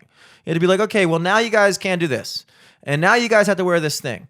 And now you guys have to live over here. And now we're taking it's like a gradual thing. It's a like progressive normalization where it's kind of like we were talking about before with the Joe Rogan thing where like you do this and then all of a sudden if you're trying to get to here from here, you don't just go here, you go boom. Okay, well, we took one step, we can take one more step. Okay, well, this is only one more step than the last step, and then all of a sudden you're here. Because you're doing it gradually. So, like, you look at guys throughout history, like Hitler and things like that, and like the Nazis who followed him, like the people that were in concentration camps, you try to understand how did that happen? How was that able to happen? And then you have a deeper understanding of how to prevent it. And that's why you should learn about history, and you should learn it in the context of, like, no, these are real people with real motivations. I don't understand Putin's motivations. It's not enough for me to just sit here and be like, he's a dick. Mm-hmm. It's not, I'm sorry, but like, I don't think that it's that simple. I don't think he probably is a dick. I'm sure he's a dick. But it's still like, why the fuck is he doing this? Exactly. So I don't know if why. If you're a dick, you'd do something else. If you were a dick, you would have been like, you know what, we're just not going to sell you guys gas for a little bit. Yeah. Yeah, that's a dick move. Yeah. That's like, yeah, that is a dick. Like, if he did that, we'd be like, fucking dick. Yeah. He starts a world war. We're like, all right, maybe this guy's more than just a dick. Maybe there's something going on here. Maybe there's something that the average person doesn't understand. I'm willing to say that I don't have my hands on all the facts about this situation, and therefore it would seem incredibly disingenuous or stupid of me to take a hardline stance if I don't even know what the fuck I'm standing for. That doesn't mean that I don't feel for the people of Ukraine. It doesn't mean that I don't think Putin's a dick. It just means that I'm not going to sit here and act like I fucking understand the situation to its fullest and I'm going to fucking put my whole thing on this or that, you know? It just seems like a lie to me. It seems fake, you know? Regardless, I would rather not see us get fucked with, you know? We got enough stuff going on right now, dude. Yeah, dude. I'm not trying to see that happen. Yeah. That'd be no good. Last topic on my end I thought was worth noting. I thought it was interesting. Was just circling back to I mentioned Joe Rogan earlier before. We talked about it a couple weeks ago. 3 weeks ago, this was the topic. Now, mind you, this is pre-Ukraine America. You know, this is before half the country knew Ukraine was a country. February 22nd, 2022. This is when everybody was still saying Kiev. Put yourself in that headspace. At that time, Joe Rogan was, just to recap, being pushed off of, or trying to be like an effort to push him off of social, like Spotify and shit like that for his episodes. Initially, the move was about COVID misinformation. And then it became this whole other thing. When that didn't work, it went to the fucking N-word compilation, all that shit. This past week, I'm sure you've noticed, Baltimore County ended our mask mandate at the end of January. So we've been out for like a month and some change. Baltimore City ended their mask mandate March 1st. New York City ended their mask mandate this week and their vaccine mandate. They're not any longer requiring proof of vaccination to go to restaurants or anything, because that was a big thing. You had to like prove, you had to have like a vax card just to like go see a fucking comedy show or something like that. I believe LA is doing the same thing. I think basically all major cities have been doing the same thing just this past week.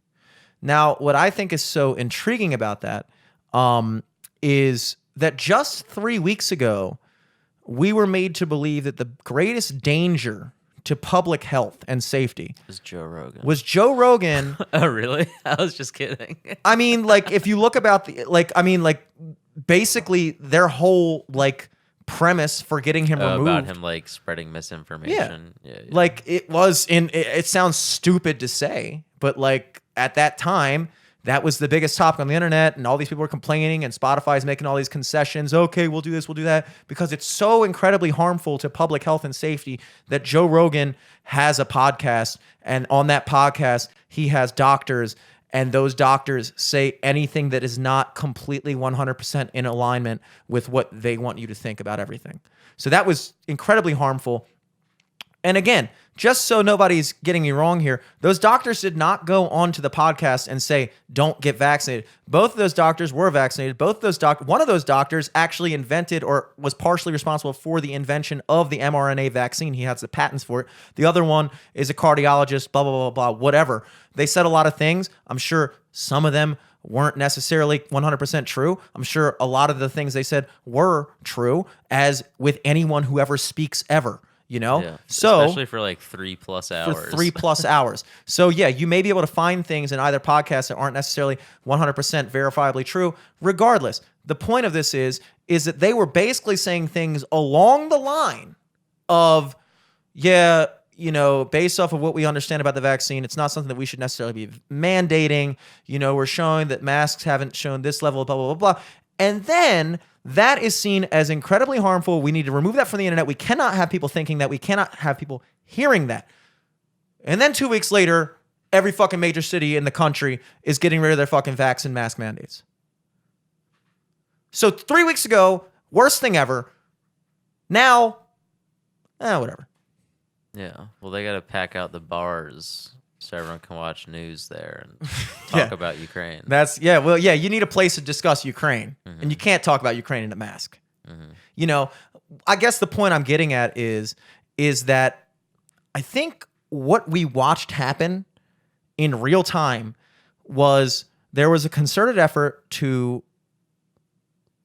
get rid of Joe Rogan's influence because he was saying things that people... It all comes back to numero uno, Joe Rogan. It always does. It always does. There was an effort to do that. And then it backfired. Because what happened was they realized that... Joe Rogan came out. Came out as gay. Trans? Gay, trans. He came out as fucking a guy that people actually liked. And people actually respected the fact that he was saying what he was saying. And a lot of people actually agree with him. And a lot of people didn't think he was a piece of shit. And a lot of people didn't think he was a liar. And a lot of people didn't think that he was all these things that they tried to make you believe he was.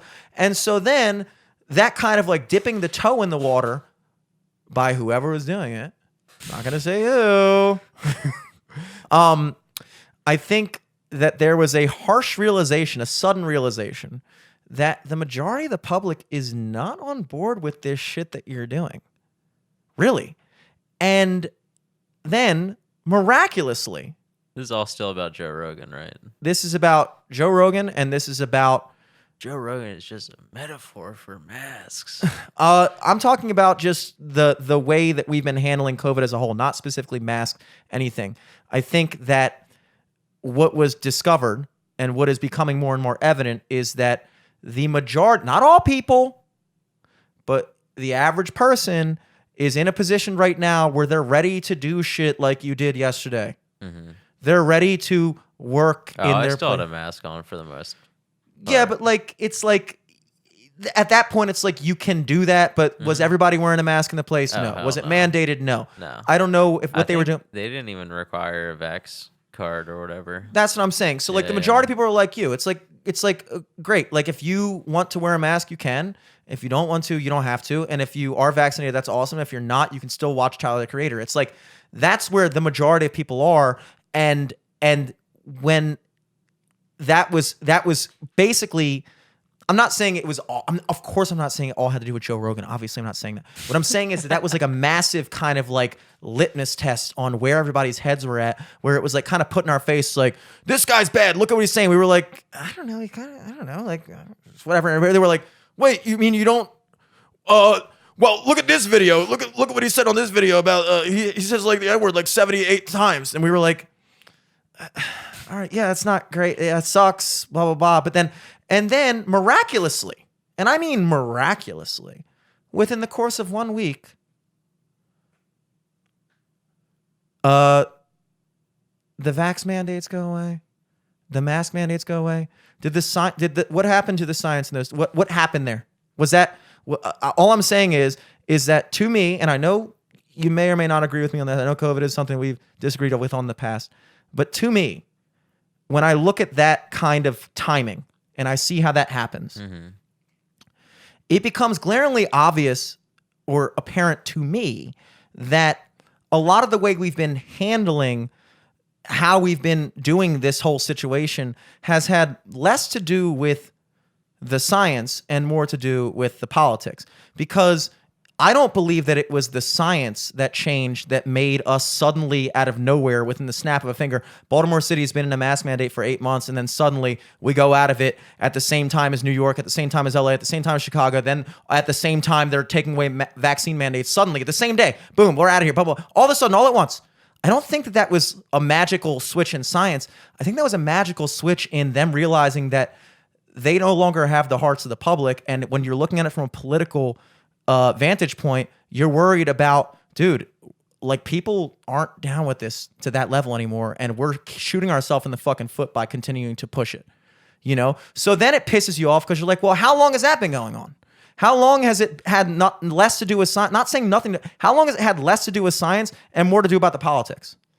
Because I'm down for getting told what to do if it has to do with science. I'm not down for getting told what to do because it makes you look better politically.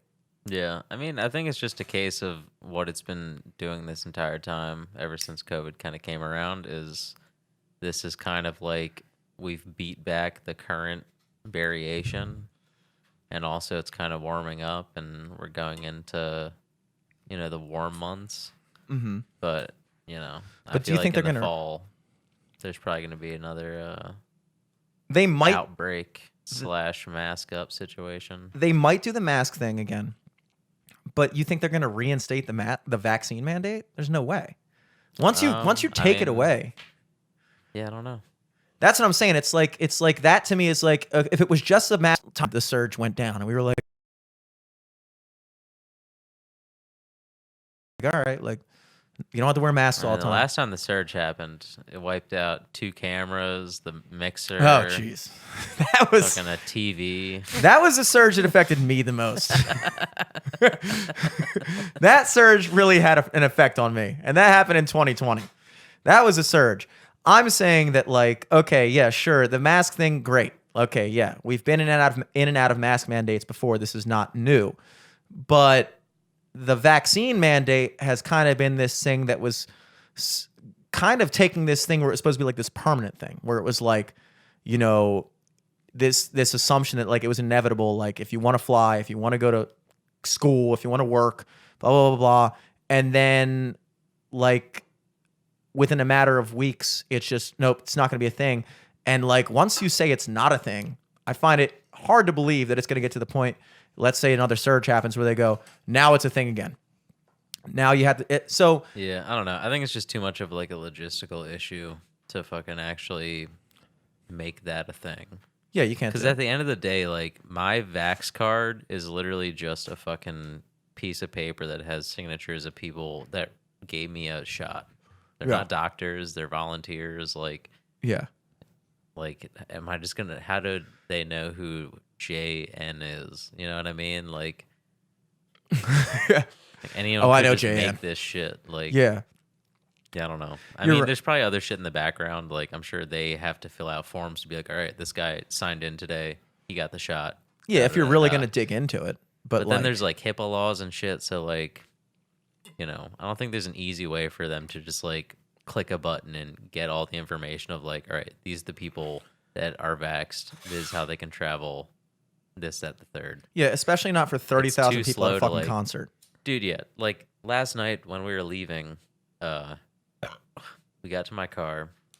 We parked like, 3 blocks away around the corner, like a street or two over. I was like, this is probably far enough.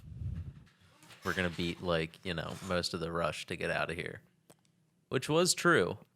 But we were still like, stuck in line for 30 minutes because people, even though like there's a sign that says take your ticket with you, pay before you come back to your car, no one does that. Yeah. Let's say like 5 out of the 60 people leaving the garage did that. And then there's 2 guys running the machine because people are too dumb to realize like, oh, I should have either paid for the ticket already or I put the ticket in here and I also put my credit card in here and it pays for it. I don't just, how do I pay with cash? There's no cash thing. You can't pay with cash. So, yeah. Oh, imagine that, but every day for everything because there's people trying to find their Vax card or whatever. You know what I mean? Like, or verify it, or like you have to bring your actual physical card. You can't come in or what, everything. Yeah. Everything would have that stipulation. Like, or not stipulation, but like everything would have that same aspect of leaving a concert parking garage. Yeah. And I feel like that's too much of like a bureaucratic nightmare. Yeah, it's impossible. It's literally impossible. So, but yeah, that's all I needed to say about that. Really, was just noticing. Let's see. Do I have anything else? I don't think so. Do you have anything else? Did one of my first shows back. On Saturday at the Motor House. It was a good time. What show was it? It was just like an art of comedy, and Ivan's been doing this thing where it's like a half comedy show, half podcast. And yes. Yeah. We're potentially going to get involved, but I think you got a private gig, which you're making more money. Yeah. Can't hate. And it was a good time. It was me, Liz, Dark Mark, Justo did a guest set, and then Ivan did like a middle kind of like headline, and then went into the podcast with the guy. What was the guy? No Picks After Dark podcast. What is it called? No Picks After Dark. Apparently they're voted like best Baltimore podcast or something like. That's weird because I thought we were voted best Baltimore podcast, but okay. We're the unofficial best Baltimore podcast. Okay. We don't seek out the accolades. Yeah. Mostly because we can't. We just have, the results to speak for themselves. Yeah. Yeah. Proof is in the pudding. But No Picks After Dark. The tens of likes on our posts compared to the tens of thousands of followers that we have. But now you can't because we hide our likes. Go fuck yourself. No, we get like hundreds. We do get hundreds. Those are the ones that I unhide the likes. Exactly. There are certain ones we don't. And for all you know, it could be 99. You don't know. But that was fun. Getting back into that mindset, that mode. Yeah. Making people laugh is always fun. Did you have new material? I'm sure you got to have new shit. I did. Here's the thing. I did maybe like 1 or 2 new jokes, but also like just because I haven't done any of my jokes in such a long time, even doing like the ones that I know would work felt weird because I just haven't done them in a while. Yeah. So it was like kind of new doing them. So I like did them even in like a new way. Nice. To say, or like so to say. Just because like, I don't know. I feel like the way I do comedy, I don't have everything written out word for word. I just have like the beats I want to hit. And like, okay, I want to, this is the setup. I want to like have a point here where there's a laugh just because like otherwise it would be too long to get to this point which is a laugh, and then punchline or whatever, like tag, whatever. You know what I mean? Yeah. And then I have like those bullet points of like what I want to hit. And when you're like doing comedy nonstop, and you just like are in that mode, and you're like doing the same things over and over, you kind of like fine tune a way to like travel beat to beat. Mm-hmm. But like since I haven't been doing that, it was kind of cool to be able to like go back into it, still go beat to beat, but be like, oh, I did it this way this time. Oh, I did it this way this time. Oh, I did it this way this time. So then it kind of like, it felt nice and new to me, which I feel like comes across in the actual like delivery and shit. Because like whenever you see someone, like you can tell when someone is just like going through the motions, or it seems like they're like reading it out, from their memory. So yeah, that was fun. It's like fucking an ex. You know what I mean? Yeah, I guess. It's like you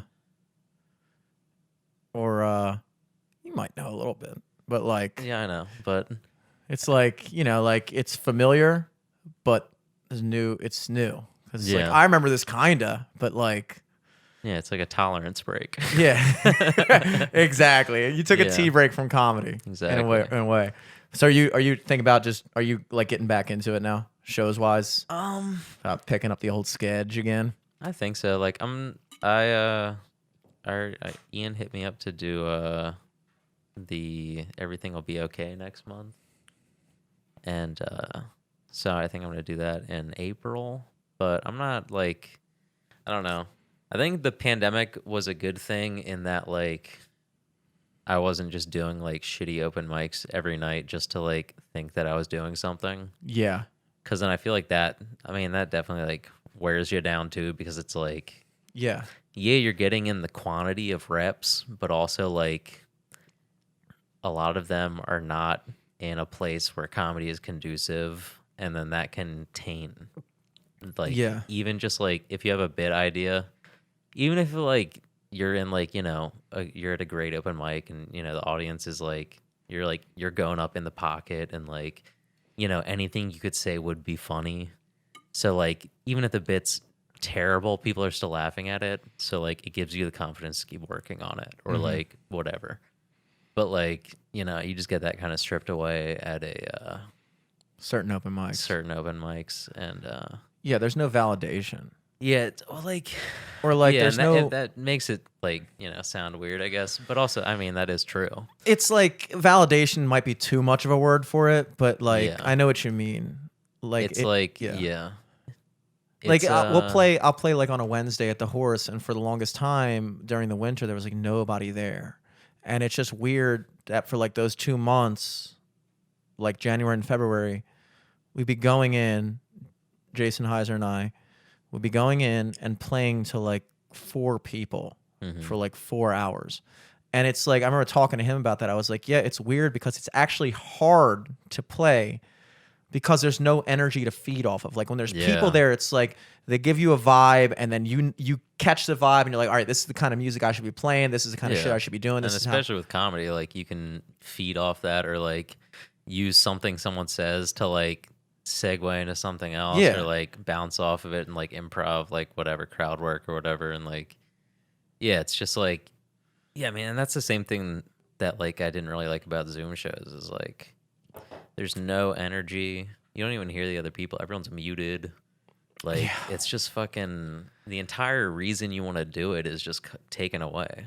Yeah, I've never experienced a Zoom comedy show. I never watched one. But I've talked to a lot of obviously comedians that have, and the way they describe it is exactly how I'd imagine it would be. It's like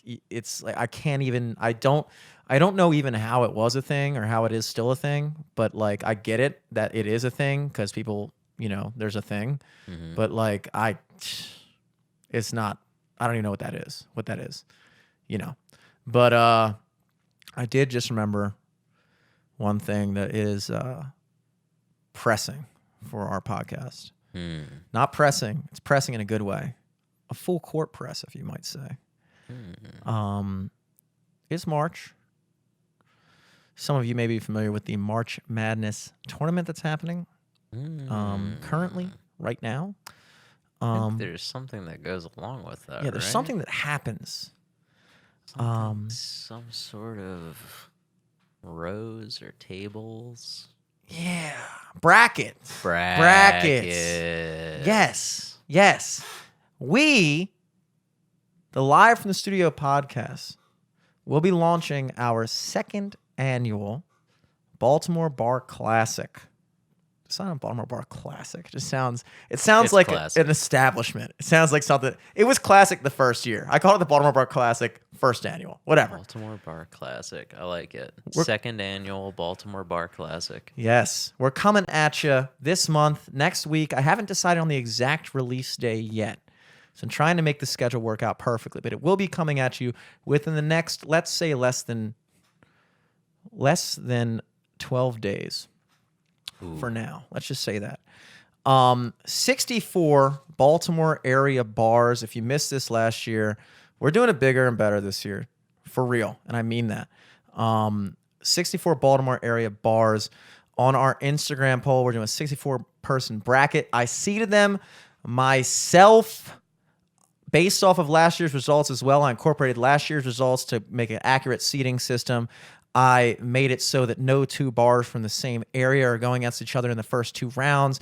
I really did it up this year to make it really fun. I also discovered a way, and I'm announcing this here for the first time, that you can win $100 of my money.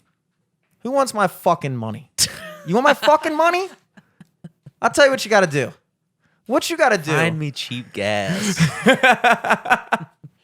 You can buy my tank of gas, $100. I have figured out a way to make this bracket interactive, and not just in the interactive way of going onto our Instagram story every night to vote in polls on which bar you prefer until we whittle it down to the number 1 Baltimore area bar. Last year's winner was Barley's Backyard Uptown, a Towson staple hold, the old Green Turtle. This year, who knows?